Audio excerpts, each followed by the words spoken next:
ಒಂದು ಸಮಯದಲ್ಲಿ ಸತ್ಯವೇದದಿಂದ ಒಂದು ವಾಕ್ಯವನ್ನು ನಾವು ಓದಿಕೊಳ್ಳೋಣ. ರೋಮ ಬರೆದ ಪತ್ರಿಕೆ 8ನೇ ಅಧ್ಯಾಯ 28ನೇ வாக்கியವನ್ನು ನಾವು ஓதிக்கொள்வோம்.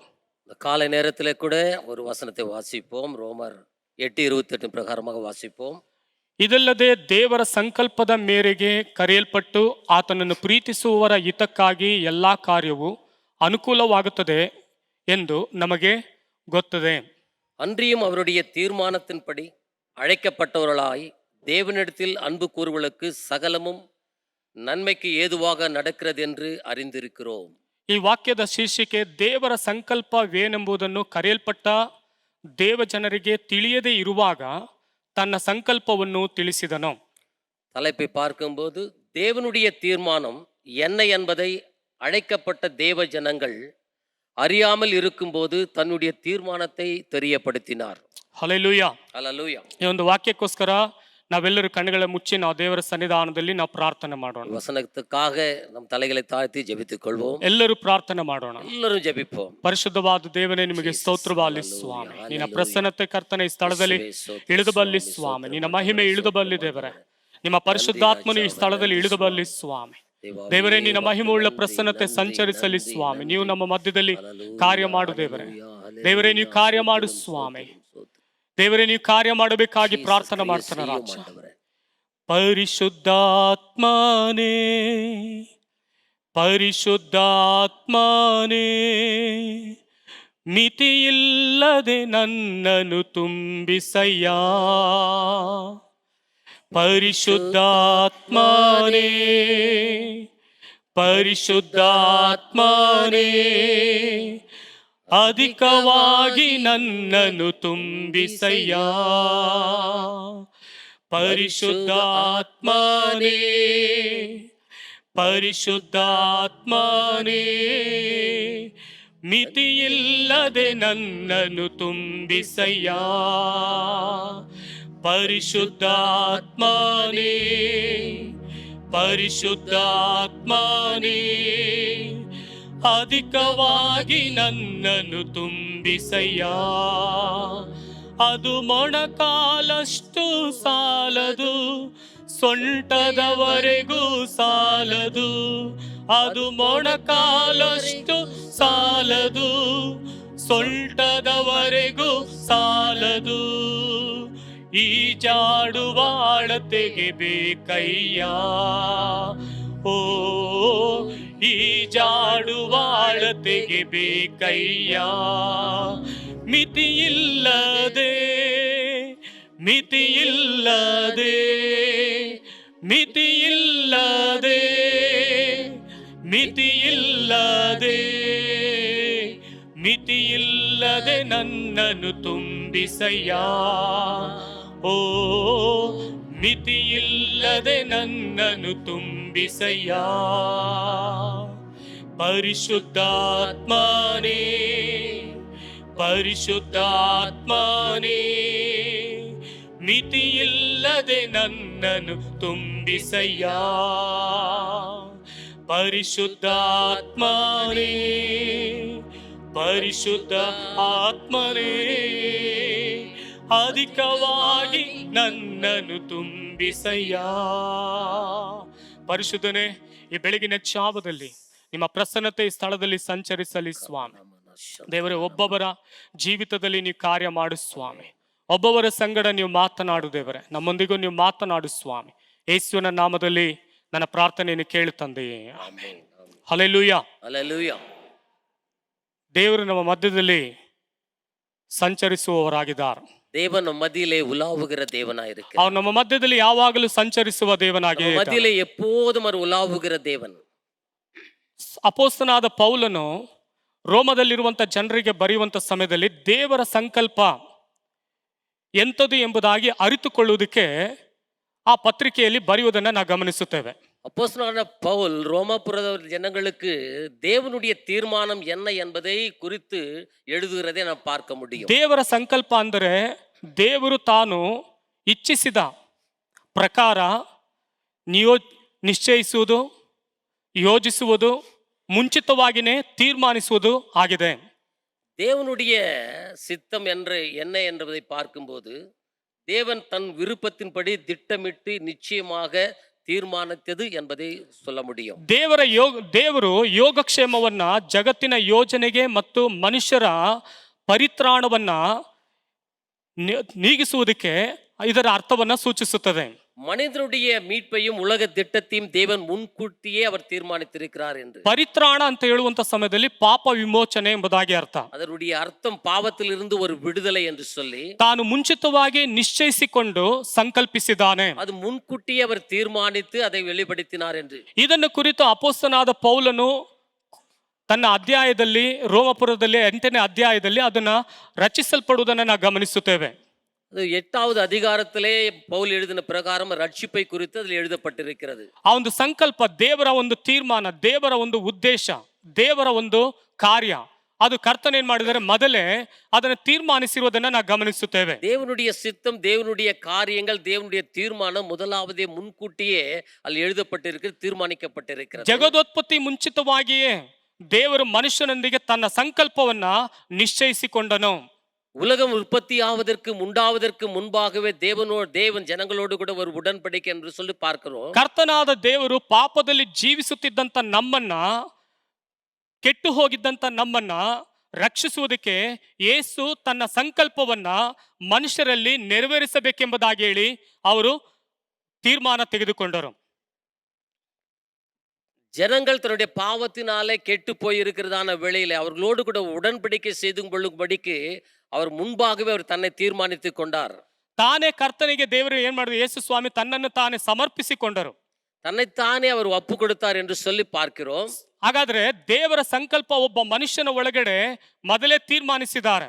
அப்படியானால் தேவனுடைய தீர்மானம் முன்கூட்டியாக அது தீர்மானிக்கப்பட்டது. ನನ್ನ ಪ್ರೀತಿಯುಳ್ಳ ಸಹೋದರನೇ, ನೀನು ಹುಟ್ಟುವುದಕ್ಕಿಂತ ಮುಂಚಿತವಾಗಿನೇ ದೇವರ ಸಂಕಲ್ಪ, ದೇವರೇನ್ ಮಾಡಿದ್ದಾರೆ, ನಿನ್ನನ್ನು ಕುರಿತಾಗಿ ಮೊದಲೇ ಅವರು ಉದ್ದೇಶಿಸಿದ್ದಾರೆ, ಅವರು ನಿಶ್ಚಯಿಸಿಕೊಂಡಿದ್ದಾರೆ. நாம் உண்டாவதற்கு முன்பாகவே, பிறப்பதற்கு முன்பாக என்னே தேவனுடைய சித்தம் என்ன என்பதை குறித்து அவர் முன்கூட்டி அவர் தீர்மானித்திரு தேவனாய் இருக்கிறார். ಆದ್ರೆ ಮನುಷ್ಯನು ದೇವರ ಸಂಕಲ್ಪವನ್ನ, ದೇವರು ನಮ್ಮ ಮೇಲೆ ನಿಶ್ಚಯಿಸಿಕೊಂಡಿರುವಂತ ಕಾರ್ಯಗಳನ್ನ ಮನುಷ್ಯನು ಅರಿಯದೇ ಇದ್ದಾನೆ. ஆனால் தேவன் நம்மளே வைத்திருக்கிற சித்தத்தை, தீர்மானத்தை மனுஷன் அறியாதபடி இருக்கிறான். ಹಾಗಾದ್ರೆ ದೇವರ ಸಂಕಲ್ಪ ಏನೋ? அப்படியானால் தேவனுடைய தீர்மானம் நம்மேல் என்ன? ಮನುಷ್ಯನೊಂದಿಗೆ ದೇವರ ಸಂಕಲ್ಪ ಯಾವ ರೀತಿ ಆಗಿದೆ? அப்படியானால் தேவன் ಮನುಷ್ಯನோடு கூட செய்து கொண்டதான தீர்மானம் எப்படி இருக்கிறது? ಹಾಗಾದ್ರೆ ದೇವರ ಸಂಕಲ್ಪವನ್ನು ಮನುಷ್ಯನ ಅರ್ಥಕೊಂಡಿದ್ದಾನಾ? அப்படியே தேவனுடைய தீர்மானத்தை ಮನುಷ್ಯன் அறிந்தವನಾಗಿ இருக்கிறானா? ಇವತ್ತು ನಾವು ದೇವರ ಸನ್ನಿಧಾನದಲ್ಲಿ ಬಂದಿದ್ದೇವೆ, ದೇವರ ಸಂಕಲ್ಪ ಎಂತದು ಎಂಬುದಾಗಿ ನಾವು ಅರಿತುಕೊಂಡಿದ್ದೇವಾ? தேவனுடைய சமூகத்திலே வந்திருக்கிற நாம் நம்மை குறித்து தேவனுடைய தீர்மானம், சித்தம் என்ன என்பதை நாம் அறிந்தவர்களாಗಿ இருக்கிறோமா? ದೇವರು ನಮ್ಮನ್ನು ಕುರಿತಾಗಿ ಅವರ ಉದ್ದೇಶವೇನು, ಅವರ ತೀರ್ಮಾನ ಏನೆಂಬುದಾಗಿ ನಾವು ತಿಳಿದುಕೊಂಡಿದ್ದೇವೆ. தேவன் நம்மேல் வைத்திருக்கிற காரியங்கள், உத்தேசம், தீர்மானம் என்ன என்பதை அறிந்தவர்களாக காணப்பட வேண்டும். ನಾವು ವಾಡಿಕೆ ಪ್ರಕಾರವಾಗಿ ಬರ್ತೀವಿ, ಭಾನುವಾರ ದಿನದಲ್ಲಿ ಬಂದು ಆರಾಧಿಸ್ತೀವಿ, ನಾವು ದೇವರ ಸನ್ನಿಧಾನದಲ್ಲಿ ಬಂದು ಸ್ತುತಿ ಮಾಡ್ತೀವಿ, ನಮ್ಮ ಪಾಡಿಗೆ ನಾವು ಮತ್ತೆ ಏನ್ ಮಾಡ್ತೀವಿ, ಈ ಸ್ಥಳವನ್ನು ಬಿಟ್ಟು ನಾವು ಹೊರಟು ಹೋಗುತ್ತೇವೆ. ಆದ್ರೆ ದೇವರು ನಮ್ಮ ಜೀವಿತವನ್ನು ಕುರಿತು ಏನು ಅವರು ಸಂಕಲ್ಪಿಸಿಕೊಂಡಿದ್ದಾರೆ, ಉದ್ದೇಶವೇನು ಎಂಬುದಾಗಿ ನಾವು ಅರ್ಥಕೊಂಡಿದ್ದೇವಾ? வழக்கம் போல நம் ஞாயிற்றுக்கிழமை வருகிறோம், துதி செய்கிறோம், ஆராதிக்கிறோம், மறுபடியும் கடந்து போகிறோம். ஆனால் தேவன் நம்முடைய வாழ்க்கையிலே அவர் வைத்திருக்கிற சித்தங்கள், தீர்மானங்கள் என்ன என்பதை அறிந்தவர்களாக நாம் காணப்பட வேண்டும். ಸತ್ಯವೇದದಲ್ಲಿ ನಾವು ಓದುತ್ತೇವೆ, ವೇದத்திலே நாம் பார்க்க வரோம். 2 ತಿಮೋಥಿ 1:9 ವಾಕ್ಯದಲ್ಲಿ ಓದುವಾಗ, 2 ತಿಮೋಥಿ 1:9 பார்க்கும்போது, ಆತನು ನಮ್ಮಲ್ಲಿ ಸುಕೃತ್ಯವನ್ನು ನೋಡಿದ್ರಿಂದಲ್ಲ, ತನ್ನ ಸಂಕಲ್ಪವನ್ನು ಅನುಸರಿಸಿ ಕೃಪೆಯಿಂದಲೇ ನಮ್ಮನ್ನು ರಕ್ಷಿಸಿ ಪರಿಶುದ್ಧರಾಗುವುದಕ್ಕಾಗಿ ಕರೆದನು. அவர் நம்முடைய கிரியைகளின்படி நம்மை ரட்சிக்காமல் தம்முடைய தீர்மானத்தின்படியும் ஆதி முதல் கிறிஸ்து இயேசுவுக்குள் நமக்கு அருளப்பட்ட கிருபையின்படியும் நம்மை ரட்சித்து ಪರಿಶುದ್ಧ ಅழைಪಿನಾಲೆ ಅழைತಾರ್. Hallelujah, hallelujah. ಹಾಗಾದ್ರೆ ನಿಮ್ಮ ಸುಕೃತ್ಯದಿಂದ ಅಲ್ಲ, ನೀವು ಮಾಡುವಂತ ಉಪಕಾರದಿಂದಾಗಲಿ, ಸಹಾಯದಿಂದಾಗಲಿ, ಅಥವಾ ನೀವು ದಾನ ಧರ್ಮ ಮಾಡುವುದರಿಂದಾಗಲಿ ಈ ಒಂದು ಸಂಕಲ್ಪವನ್ನು ನೀನು ಅರಿತುಕೊಂಡಿಲ್ಲ. ದೇವರ ಕೃಪೆಯಿಂದಲೇ ಈ ಒಂದು ಸಂಕಲ್ಪವನ್ನು ನೀನು ಅರಿತುಕೊಂಡಿದ್ಯಾ? நாம் செய்கிறதான கிரியைகள் என்று பார்க்கும்போது ஒருவேளை தான தர்மமா இருக்கலாம், நல்ல காரியங்களா இருக்கலாம். அதனால அவருடைய தீர்மானங்களை அறியவில்லை. ஆனாலும் கூட அவருடைய கிருபையினாலே அவருடைய தீர்மானங்களை அறியுகிறோம். ನೋಡಿ, ದೇವರ ಸಂಕಲ್ಪವನ್ನು ಅನುಸರಿಸುವವನಿಗೆ ದೇವರ ಕೃಪೆ ಅವನ ಮೇಲೆ ಇಳಿದು ಬರುತ್ತದೆ. தேவனுடைய தீர்மானத்தை அறிந்தவன் மேலே தேவனுடைய கிருபை இறங்குகிறது. ಆದರೆ ಇವತ್ತಿನ ದಿನದಲ್ಲಿ ದೇವರ ಸಂಕಲ್ಪ ಏನೆಂಬುದಾಗಿ ಅರಿಯದ ಹಾಗೆ ನಮ್ಮ ಜೀವಿತದಲ್ಲಿ ಏನ್ ಮಾಡ್ತೀವಿ, ನಮ್ಮ ಜೀವನವನ್ನ ಓಡ್ತಾನೆ ಇದ್ದೇವೆ. நம்மேல் தேவனுடைய சித்தம் தீர்மானம் என்ன என்பதை அறியாதபடிக்கு நாம் ஓடிக்கொண்டிருக்கிறோம். ನೋಡಿರಿ, ಅವ್ರು ನಮ್ಮನ್ನ ಪರಿಶುದ್ಧ ಮಾಡಬೇಕೆಂಬುದಕ್ಕೋಸ್ಕರ ಕರೆದಿದ್ದಾರೆ. அவர் நம்மை பரிசுத்தப்படுத்தும்படியாக நாம் ನಾವು அழைக்கப்பட்டிருக்கிறோம். ನೀತಿವಂತರಾಗಿರುವುದಕ್ಕೋಸ್ಕರ ಕರೆದಿದ್ದಾರೆ. நாம் நீதிமான்களாக வாழும்படிக்கு அவர் நம்மை ಅವರ அழைத்திருக்கிறார். ಸೇವೆಯನ್ನ ಮಾಡುವುದಕ್ಕೋಸ್ಕರ ದೇವರು ನಮ್ಮನ್ನು ಕರೆದಿದ್ದಾರೆ. அவருடைய ஊழியத்தை செய்யும்படிக்கு நம்மை அழைத்திருக்கிறார். ಆದ್ರೆ ದೇವರ ಸಂಕಲ್ಪ ಏನು ಎಂಬುದಾಗಿ ಅರಿಯದ ಹಾಗೆ ನಾವು ಕುಳಿತುಕೊಂಡು ನಮ್ಮ ಪ್ರಕಾರವಾಗಿ ನಾವು ಬರಬೇಕು, ಪ್ರಾರ್ಥನೆ ಮಾಡಬೇಕು, ಆರಾಧಿಸಬೇಕು. ಒಂದು ವೇಳೆ ನಮಗಿರುವಂತ ಕಷ್ಟದಲ್ಲಿ ಬೋಧಕರ ಹತ್ರ ಪ್ರಾರ್ಥಿಸಿಕೊಂಡು ಹೋಗ್ಬೇಕೆಂಬುದಾಗಿ ನಮ್ಮ ಉದ್ದೇಶಗಳಿರ್ಬೋದು. ಆದ್ರೆ ಆ ಉದ್ದೇಶ ಅಲ್ಲ, ಆದ್ರೆ ದೇವರ ಉದ್ದೇಶನೇ ನಿಮ್ಮ ಮೇಲೆ ಬೇರೆ ಇದೆ. தேவன் நம்முடைய ஆலயத்துக்கு வருகிறோம், ஆராதிக்கிறோம், ஜெபித்துக் கொள்கிறோம், ஊழியக்கார இடத்துல போகிறோம், நம்ம கஷ்டங்களை சொல்லிக் கொள்கிறோம், வழக்க பிரகாரமா வந்து போகலாக இருக்கிறோம். ஆனாலும் கூட தேவன் நம்முடைய வாழ்க்கையிலே வைத்திருக்கிற தீர்மானம், சித்தம், அவருடைய காரியங்களை அறியாதபடி இருக்கிறோம். ಒಬ್ಬ ಮನುಷ್ಯನ ಜೀವಿತದಲ್ಲಿ ದೇವರು ಹೇಗೆ ತನ್ನ ಸಂಕಲ್ಪವನ್ನು ತೋರಿಸುವುದಕ್ಕೆ ಸಾಧ್ಯ ಎಂಬುದಾಗಿ ಕೇಳಬಹುದು.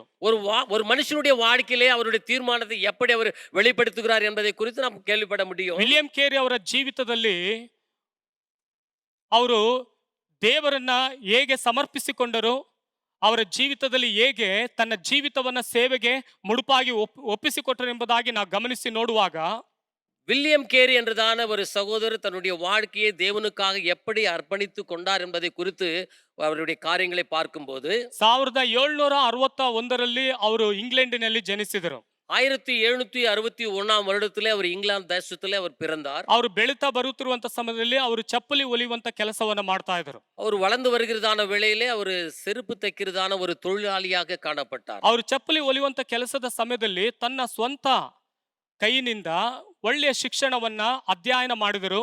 ಅವರು ಗ್ರೀಕ್, ಲ್ಯಾಟಿನ್, ಹೀಬ್ರೂ, ಫ್ರೆಂಚ್, ಅದೇ ರೀತಿಯಾಗಿ ಇಟಾಲಿ ಭಾಷೆಯಲ್ಲಿ ಇದನ್ನೆಲ್ಲ ಕಲಿತರು ಅವರು.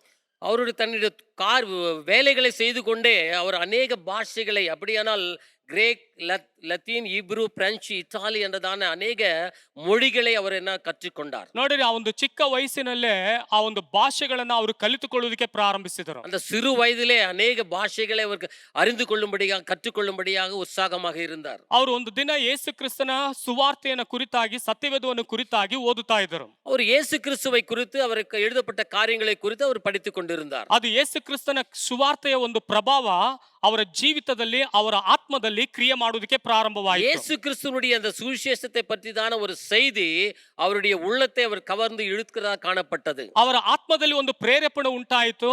ಅಳಿದು ಹೋಗುತ್ತಿರುವಂತಹ ಆತ್ಮ ಮಕ್ಕಳನ್ನಾದರೂ ಹೇಗಾದರೂ ಉಳಿಸಬೇಕೆಂಬುದಾಗಿ ಹೇಳಿ ತನ್ನನ್ನ ಏನ್ ಮಾಡಿದ್ರು, ದೇವರಿಗೆ ಸಮರ್ಪಿಸಿಕೊಳ್ಳುವುದಕ್ಕೆ ಪ್ರಾರಂಭಿಸಿದರು. அவர் உள்ளத்திலே ஒரு ஏக்கம் உண்டானது. அழிந்து போகிறதான ஆத்துமாக்களை, ஜனங்களை எப்படியாவது மீட்டெடுக்க வேண்டும் என்றுதான ஒரு தாகம் கொண்டவராக காணப்பட்டார். ಅವರು ದೇವರ ಸಂಕಲ್ಪ ಎಷ್ಟು ಮಹತ್ತರವಾದದ್ದು ಎಂಬುದಾಗಿ ಅರಿತುಕೊಂಡರು. தேவனுடைய தீர்மானம், தேவனுடைய சித்தம் எவ்வளவு பெரியது என்பதை அவர் அறிந்தவராக இருந்தார். ಹೇಗಾದ್ರೂ ಎಲ್ಲಾ ಜನಾಂಗಗಳಿಗೆ ಒಂದು ಸುವಾರ್ತೆ ಸಾರಬೇಕೆಂಬುದಾಗಿ ಒಂದು ಮನೋಭಾವನೆ ಅವರಲ್ಲಿ ಉಂಟಾಗುತ್ತಲೇ ಇತ್ತು. எப்படியாவது எல்லா ஜனங்களுக்கும் சுவிசேஷத்தை அறிவிக்க வேண்டும் என்றதான தாகமுள்ளவராக அவர் காணப்பட்டார். ಆ ಒಂದು ಅಧ್ಯಾಯನೇ ಮತ್ತಾಯನ ಬರೆದ ಸುವಾರ್ತೆ 28ನೇ ಅಧ್ಯಾಯ 19ರಿಂದ 20ನೇ ವಾಕ್ಯದಲ್ಲಿ ನಾವು ಓದುತ್ತೇವೆ. ಆದುದರಿಂದ ನೀವು ಹೊರಟು ಹೋಗಿ ಎಲ್ಲಾ ದೇಶಗಳ ಜನರನ್ನು ಶಿಷ್ಯರನ್ನಾಗಿ ಮಾಡಿರಿ, ಅವರಿಗೆ ತಂದೆ, ಮಗ, ಪವಿತ್ರ ಆತ್ಮನ ಹೆಸರಿನಲ್ಲಿ ದೀಕ್ಷಾಸ್ನಾನ ಮಾಡಿಸಿ, ನಾನು ನಿಮಗೆ ಆಜ್ಞಾಪಿಸಿದನ್ನೆಲ್ಲ ಕಾಪಾಡಿಕೊಳ್ಳುವುದಕ್ಕೆ ಅವರಿಗೆ ಉಪದೇಶ ಮಾಡಿರಿ. ನೋಡಿರಿ, ನಾನು ಯುಗದ ಸಮಾಪ್ತಿಯವರೆಗೂ ಎಲ್ಲಾ ದಿವಸ ನಿಮ್ಮ ಸಂಗಡ ಇರುತ್ತೇನೆ ಎಂದು ಹೇಳಿದನು. அந்த சுவிசேஷத்தினுடைய அந்த காரியம் மத்தாய் எழுதின நிருபத்துல சுவிசேஷத்தில் 28ஆம் அதிகாரம் 19-20 பார்க்கும்போது, ஆகையால் நீங்கள் புறப்பட்டு போய் சகல ஜாதிகளையும் சீஷராக்கி பிதா, குமாரன், பரிசுத்த ஆவியின் நாமத்தினாலே அவர்களுக்கு ஞானஸ்நானம் கொடுத்து, நான் உங்களுக்கு கட்டளையிட்ட யாவையும் அவர்கள் கைக்கொள்ளும்படி அவர்களுக்கு உபதேசம் பண்ணுங்கள். இதோ உலக முடிவு பரியந்தம் சகல நாட்களிலும் ನಾನು ಉಂಗಳೋಡು ಕೂಡ ಇರುತ್ತೇನೆ ಎಂದಾರ್. Hallelujah, hallelujah. ಅವ್ರು ನೋಡಿದ್ರೆ ಅದು ಓದುತ್ತಿರುವಂತ ಸಮಯದಲ್ಲಿ ಅವ್ರ ಹೃದಯದಲ್ಲಿ ಒಂದು ನಿರೀಕ್ಷೆ ಉಂಟಾಯ್ತು. ಏನ್ ನಿರೀಕ್ಷೆ ಅಂತ ಹೇಳಿದ್ರೆ, ದೇವರ ಮಹತ್ತರವಾದ ಒಂದು ಕಾರ್ಯವನ್ನು ನಿರೀಕ್ಷಿಸುತ್ತಾ ಇದ್ದರು. அந்த வசனங்களை அவர் படிக்கிற போது ஒரு நிச்சயத்தை அவர் உள்ளத்திலே அவர் ஏற்றுக்கொண்டார். ಅವರು ದೇವರ ಸೇವೆಗಾಗಿ ಏನ್ ಮಾಡ್ತಾ ಇದ್ರು, ಮಾಡುವ ಮಹತ್ ಕಾರ್ಯಗಳನ್ನ ಅವರು ಕೈಗೊಳ್ಳಬೇಕೆಂಬುದಾಗಿ ತೀರ್ಮಾನಿಸಿದರು. அதற்காக ஊழியத்திற்காக பெரிய காரியங்களை செய்ய வேண்டும் என்றதான ஒரு தீர்மானத்தோடு ಕಾಣப்பட்டார். ಅವ್ರು ನೋಡಿ ದೇವರ ಸಂಕಲ್ಪ ಅವರ ಹೃದಯದೊಳಗಡೆ ಕಾರ್ಯ ಮಾಡುತ್ತಲೇ ಇತ್ತು. தேவனுடைய சித்தம், தேவனுடைய தீர்மானம் அவர் உள்ளத்திலே கிரியை செய்து கொண்டே இருந்தது. ಇವತ್ತು ಕೂಡ ನಾವು ದೇವರನ್ನು ಅಂಗೀಕರಿಸಿಕೊಂಡಿದ್ದೇವೆ, ಯೇಸು ಸ್ವಾಮಿಯ ಸನ್ನಿಧಾನದಲ್ಲಿ ಬಂದು ಆರಾಧಿಸುತ್ತೇವೆ, ಆದರೆ ದೇವರ ಸಂಕಲ್ಪವನ್ನ ನಾವು ಅರಿತುಕೊಳ್ಳದವರಾಗಿ ಇದ್ದೇವೆ. இந்த நாளிலும் கூட தேவனை வந்து நாம் ஆராதிக்கிறோம், ஆனால் தேவன் நம்முடைய வாழ்க்கையில வைத்திருக்கிற தீர்மானத்தை அறியாதபடியாக காணப்பட்டு ಈ ಸಭೆ ಒಳಗಡೆ ದೇವರು ನನ್ನನ್ನು ಎಂತಕ್ಕೋಸ್ಕರ ಇಟ್ಟಿದ್ದಾರೆ, இந்த சபையில என்னை தேவன் ஏன் அழைத்திருக்கிறார், வைத்திருக்கிறார் என்று அறியாதபடி ಈ இருக்கிறோம். ಸಭೆ ಒಳಗಡೆ ಯಾವುದಕ್ಕೋಸ್ಕರ ದೇವರು ನನ್ನನ್ನ ಕರೆದುಕೊಂಡು ಬಂದು ಸೇರಿಸಿದ್ದಾರೆ, இந்த சபையில எதற்காக என்னை அழைத்து கொண்டு வந்து சேர்த்திருக்கிறார் என்பதை அறியாத இருக்கிறோம். ಇವತ್ತಿನ ದಿನದಲ್ಲಿ ಆ ಸಂಕಲ್ಪವನ್ನ ನಾವು ಅರಿಯದೇ ಇದ್ದೇವೆ, நம்மில வைத்துதான் அந்த தீர்மானத்தை இன்னுமாய் அறியாதபடி ಆ இருக்கிறோம். ಕಾರ್ಯಗಳನ್ನು ಅರಿತುಕೊಳ್ಳದೇ ಇದ್ದೇವೆ. அந்த காரியத்தை அறியாதபடி இருக்கிறோம். ಒಂದು ವೇಳೆ ಈ ಸಭೆ ಒಳಗಡೆ ನೀನ್ ಚಿಕ್ಕ ಚಿಕ್ಕ ಕೆಲಸಗಳನ್ನ ಮಾಡೋದಕ್ಕೆ ದೇವರು ನಿನ್ನನ್ನ ನೇಮಿಸಲ್ಪಟ್ಟಿರಬಹುದು, ಅದಕ್ಕೋಸ್ಕರ ದೇವರ ಸಂಕಲ್ಪ ನಿನ್ನ ಮೇಲೆ ಇಟ್ಟಿಕೊಂಡಿದ್ದಾರೆ. ஒருவேளை இந்த சபையில சிறு சிறு காரியங்களை செய்யும்படிக்காக அவர் தீர்மானத்தின்படி நீ அழைக்கப்பட்டிருக்க கூடும். ಆದ್ರೆ ಇವತ್ತು ನಮ್ಮ ಸಂಕಲ್ಪ ಏನಂತ ಹೇಳಿದ್ರೆ, ದೇವರ ಆಲಯಕ್ಕೆ ಹೋಗ್ಬೇಕು, ಪ್ರಾರ್ಥನೆ ಮಾಡಬೇಕು, ಮತ್ತೆ ಅನುದಿನವೂ ನಮ್ಮ ಕೆಲಸ ಏನಿದೆಯೋ, ಅನುದಿನ ನಮ್ಮ ವಾಡಿಕೆ ಏನಿದೆಯೋ ಆ ಕೆಲಸಗಳನ್ನ ಮಾಡಬೇಕು, ನಮ್ಮ ಜೀವನವನ್ನ ನಾವು ಸಾಗಿಸಿಕೊಂಡು ಹೋಗಬೇಕೆಂಬುದಾಗಿ ಹೇಳಿ ನಮ್ಮ ಸಂಕಲ್ಪದ ಮೇರೆಗೆ ನಾವು ನಡೆದು ಹೋಗ್ತಾ ಇದ್ದೇವೆ. இந்த நாளிலே நம்மளை பார்க்கும்போது தேவனுடைய அழைப்பை மறந்தவர்களாக நம்ம வாடிக்கையாக வர வேண்டும், ஆராதிக்க வேண்டும், மறுபடியும் நம்முடைய வாழ்க்கையுடைய காரியங்களை செய்ய தொடங்குகளாக நாம் காணப்பட்டு கொண்டிருக்கிறோம். ಅನುದಿನವೂ ಈ ವಾಡಿಕೆ ಪ್ರಕಾರವಾಗಿ ನಾವು ಮಾಡುತ್ತಲೇ ಇದ್ದೇವೆ. அனுதினம் இந்த வழக்கத்தை நாம் மேற்கொள்கிறவர்களாக காணப்பட்டு ಆದ್ರೆ கொண்டிருக்கிறோம். ನಿಮ್ಮೊಳಗಡೆ ಏನಾದ್ರೂ ಒಂದು ವ್ಯತ್ಯಾಸ ಇದೆಯಾ? ஆனாலும் கூட இந்த நாள் வரையில் நம்மள ஏதாவது ஒரு வித்தியாசம் இல்லாதபடி இருக்கிறது. ನಿಮ್ಮೊಳಗಡೆ ಏನಾದ್ರೂ ಒಂದು ಬದಲಾವಣೆ ಕಾಣುತ್ತಾ ಇದೆಯಾ? ஏதாவது ஒரு மாறுபாடுகள் இருக்கிறதா? ನೀನ್ ಪ್ರಾರ್ಥನೆ ಮಾಡುವಾಗ, நீ ஜெபிக்கிற போது, ಒಂದು ವೇಳೆ ಈ ಸೇವೆಯಲ್ಲಿ ಆರಾಧನೆಯಲ್ಲಿ ಬಂದು ಭಾಗವಹಿಸುವಾಗ, ஒருவேளை இந்த சேவையா இருக்கிற அந்த ஆராதனையில் பங்கு பெறுகிற போது, ಒಂದು ವೇಳೆ ನೀನ್ ಸಭೆ ಒಳಗಡೆ ಚಿಕ್ಕ ಚಿಕ್ಕ ಕೆಲಸಗಳನ್ನು ಮಾಡುವಾಗ, ஒருவேளை இந்த சபையில சிறு சிறு காரியங்களை எடுத்து செய்கிற போது, ಹಾಗಾದ್ರೆ ನಿನ್ನೊಳಗಡೆ ಏನಾದ್ರೂ ಒಂದು ಕಾರ್ಯ ಬದಲಾವಣೆ ಉಂಟಾಗಿದೆಯಾ? அப்படியானால் உன்னுடைய காரியம், உன்னுடைய வாழ்க்கையில் ஏதாவது ஒரு ஒரு சேஞ்ச் இருக்கிறதா? ಒಂದು ವೇಳೆ ನೀನ್ ಸತ್ಯವೇದವನ್ನು ಓದುವಂತ ಸಮಯದಲ್ಲಿ, ಆ ವಾಕ್ಯಗಳು ನೀನು ಓದುತ್ತಿರುವಂತ ಸಮಯದಲ್ಲಿ ಆ ವಾಕ್ಯ ನಿನ್ನೊಳಗಡೆ ಏನಾದ್ರೂ ಬದಲಾವಣೆ ಕೊಂಡು ತಂದಿದ್ಯಾ? ஒருவேளை வேத வசனங்களை படிக்கிறதா போது, தியானிக்கிற போது உன் வாழ்க்கையில் ஏதாவது மாற்றங்களை அது கொண்டு வந்திருக்கிறதா? ಒಂದು ವೇಳೆ ನೀನ್ ಬಿಡುಗಡೆ ಹೊಂದಿಕೊಳ್ಳಬೇಕೆಂಬುದಾಗಿ ಅನೇಕ ಕೂಟಗಳಲ್ಲಿ ಭಾಗವಹಿಸುತ್ತಿಯಲ್ಲ, ಆ ಕೂಟದಲ್ಲಿ ಭಾಗವಹಿಸಿದ ಮೇಲೆ ನಿನ್ನಲ್ಲಿರುವಂತ ಏನಾದ್ರೂ ಒಂದು ಬದಲಾವಣೆ ನಿನ್ನ ಜೀವಿತದಲ್ಲಿ ಕಂಡಿದ್ಯಾ? ஒருவேளை விடுதலை பெற்றுக்கொள்ளும் பொழுது அநேக கூட்டங்களில் பங்கு பெறுகிறார், உன்னுடைய வாழ்க்கையில ஏதாவது ஒரு மாறுதல் உண்டாயிருக்கிறதா? ಆದ್ರೆ ವಿಲಿಯಂ ಕೇರಿಯಲ್ಲಿ ಒಂದು ಬದಲಾವಣೆ ದೇವರು ಕೊಂಡು ತಂದಿದ್ದಾರೆ. ஆனாலும் கூட அந்த வில்லியம் கேரி என்றதான சகோதரருடைய வாழ்க்கையில ஒரு பெரிய மாற்றத்தை தேவன் கொண்டு வந்தார். ವಿಲಿಯಂ ಕೇರಿಯ ದೇವರ ಒಂದು ತೀರ್ಮಾನಕ್ಕೆ ತನ್ನನ್ನು ತಾನೇ ವಿಧೇಯನಾಗಿ ಸಮರ್ಪಿಸಿಕೊಂಡನು. வில்லியம் கேரி தன்னுடைய வாழ்க்கையில வைத்திருந்த தேவனுடைய தீர்மானத்துக்கு தன்னைத்தானே ஒப்பு கொடுத்தார். ನೋಡಿದ್ರೆ, ಸಣ್ಣ ಪ್ರಾಯದಲ್ಲೇ ಆ ಮನುಷ್ಯನು ಒಂದು ವೇಳೆ ಆ ಸ್ಥಳದಲ್ಲಿ ಎಲ್ಲಾ ಭಾಷೆಯನ್ನು ಕಲಿತು ದೊಡ್ಡ ವಿದ್ವಾಂಸನಾಗಿ ಮಾಡ್ಬೋದಾಯ್ತು, ಆದ್ರೆ ದೇವರ ಸೇವೆ ಹೇಗಾದ್ರೂ ಸಾರಬೇಕೆಂಬುದಾಗಿ ಹೇಳಿ ಒಂದು ಭಾರ ಅವನೊಳಗಡೆ ಉಂಟಾಯ್ತು. ಆ ಭಾರ ಹೇಗೆ ಉಂಟಾಯ್ತು ಅಂತ ಹೇಳಿದ್ರೆ, ಭಾರತ ದೇಶದ ಮೇಲೆ ಹೇಗಾದ್ರೂ ಹೋಗಿ ಆ ಜನರಿಗೆ ಶುಭ ವರ್ತಮಾನ ಸಾರಬೇಕೆಂಬಂತ ಒಂದು ಭಾರ ಆತನೊಳಗಡೆ ಉಂಟಾಯಿತು. பாருங்க, அந்த வாலிப பருவத்துல அநேக பாஷைகளை கற்றுதான ஒரு மனுஷன், அநேக ஒரு பெரிய ஒருவேளை ப்ரொஃபஸர் ஆயிருக்க கூடும், ஆனாலும் கூட தேவனுடைய வசனங்கள் அவரை தொட்டபடினால இந்திய தேசத்துல வந்து அழிந்து போகிற ஆத்மாக்களுக்காக அவர் பாரத்தோடு ஊழியம் செய்வதான ஒரு ತೀರ್ಮಾನத்தை அவர் எடுத்தார். ನೋಡ್ರಿ, ಇಂಗ್ಲೆಂಡ್ನಲ್ಲಿ ಇರುವಾಗಲೇ ಒಂದು ಭಾರ ಅವರಿಗೆ ಬಂತು. இங்கிலாந்து தேசத்திலே வாழ்கிற போது அவருக்கு ஒரு பாரம் உண்டானது. ಆದ್ರೆ ನಮಗೆ ಇಲ್ಲಿ ಕುಳಿತುಕೊಂಡಿರುವಂತ ನಮ್ಮ ಸಭೆಯ ಬಗ್ಗೆನೇ ನಮಗೆ ಭಾರ ಇರೋದಿಲ್ಲ. ஆனாலும் இங்கு அமர்ந்திருக்கிறதான நமக்கு நம்முடைய சபையை குறித்து ஒரு பாரம் அற்றவர்களாக இருக்கிறோம். ನಮ್ಮ ಸಭೆಯನ್ನು ಕರೆತು ನಾವು ಅನೇಕ ತಪ್ಪಾದ ರೀತಿಯಲ್ಲಿ ಮಾತನಾಡ್ತೀವಿ, நம்ம சபையை குறித்து தவறான வார்த்தைகளை நாம் வெளிப்படுத்தி கொண்டிருக்கிறோம், ತಪ್ಪಾದ ರೀತಿಯಲ್ಲಿ ವ್ಯಾಖ್ಯಾನ ಕೊಡ್ತೀವಿ, தப்பான ரீதியிலே தவறான வழியிலே அதை குறித்து நாம் பேசிக் கொண்டிருக்கிறோம், ತಪ್ಪಾದ ರೀತಿಯಲ್ಲಿ ನಾವು ಉಪದೇಶ ಮಾಡುವುದಕ್ಕೆ ಪ್ರಾರಂಭಿಸ್ತೀವಿ, தவறான ரீதியிலே நாம் உபதேசித்துக் கொண்டிருக்கிறோம், ಅನೇಕರನ್ನು ಕುರಿತು ಇಲ್ಲದೆ ಇರುವಂತ ಕಾರ್ಯಗಳನ್ನು ಮಾತನಾಡುವುದಕ್ಕೆ ಪ್ರಾರಂಭಿಸ್ತೀವಿ, ಅನೇಕரை குறித்து இல்லாத காரியங்களை குறித்து நாம் வெளிப்படுத்திக் கொண்டிருக்கிறோம். ಆ ರೀತಿಯಾದ ಭಾರ ನಮ್ಮೊಳಗಡೆ ಇದೆ ಹೊರತು, ಆದ್ರೆ ಒಂದು ಆತ್ಮ ಭಾರವಾಗಲಿ, ಒಂದು ದೇಶದ ಭಾರವಾಗಲಿ, ಒಂದು ಸಭೆಯ ಭಾರವಾಗಲಿ ನಮ್ಮಲ್ಲಿ ಇಲ್ಲ.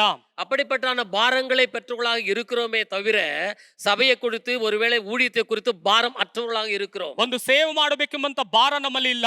ஊழியம் செய்ய வேண்டும் என்றதான பாரம் அற்றவராக இருக்கிறோம். ಒಂದು ಪ್ರಾರ್ಥನೆ ಆದ್ರೂ ಮಾಡಬೇಕೆಂಬಂತ ಒಂದು ಭಾರ ನಮಗಿರೋದಿಲ್ಲ. ஒருவேளை ஜெபத்துல கலந்து கொள்ள ஜெபிக்க வேண்டும் என்றதான பாரம் அற்றவர்களாக இருக்கிறோம். ಹಾಗೆ ಯೋಚನೆ ಮಾಡಿ ನೋಡಿ, ವಿಲಿಯಂ ಕೇರಿ ತನ್ನ ಜೀವಿತವನ್ನೇ ತ್ಯಾಗ ಮಾಡಿದ್ದಾರೆ. பாருங்க, அப்படியானால் அந்த வில்லியம் கேரி என்ற சகோதரர் தன்னுடைய வாழ்க்கையை தேவனுக்காக ஒப்பு கொடுத்தார். ತಮ್ಮ ಕೀರ್ತಿ, ಹಣ, ಮನೆ, ಕುಟುಂಬದ ವಿರುದ್ಧವಾದ ನಡುವೆ ಕೂಡ ದೇವರ ಕರೆಯ ಮುಂದೆ ತಮ್ಮ ಇಚ್ಛೆಯನ್ನೆಲ್ಲ ತ್ಯಜಿಸಿದರು.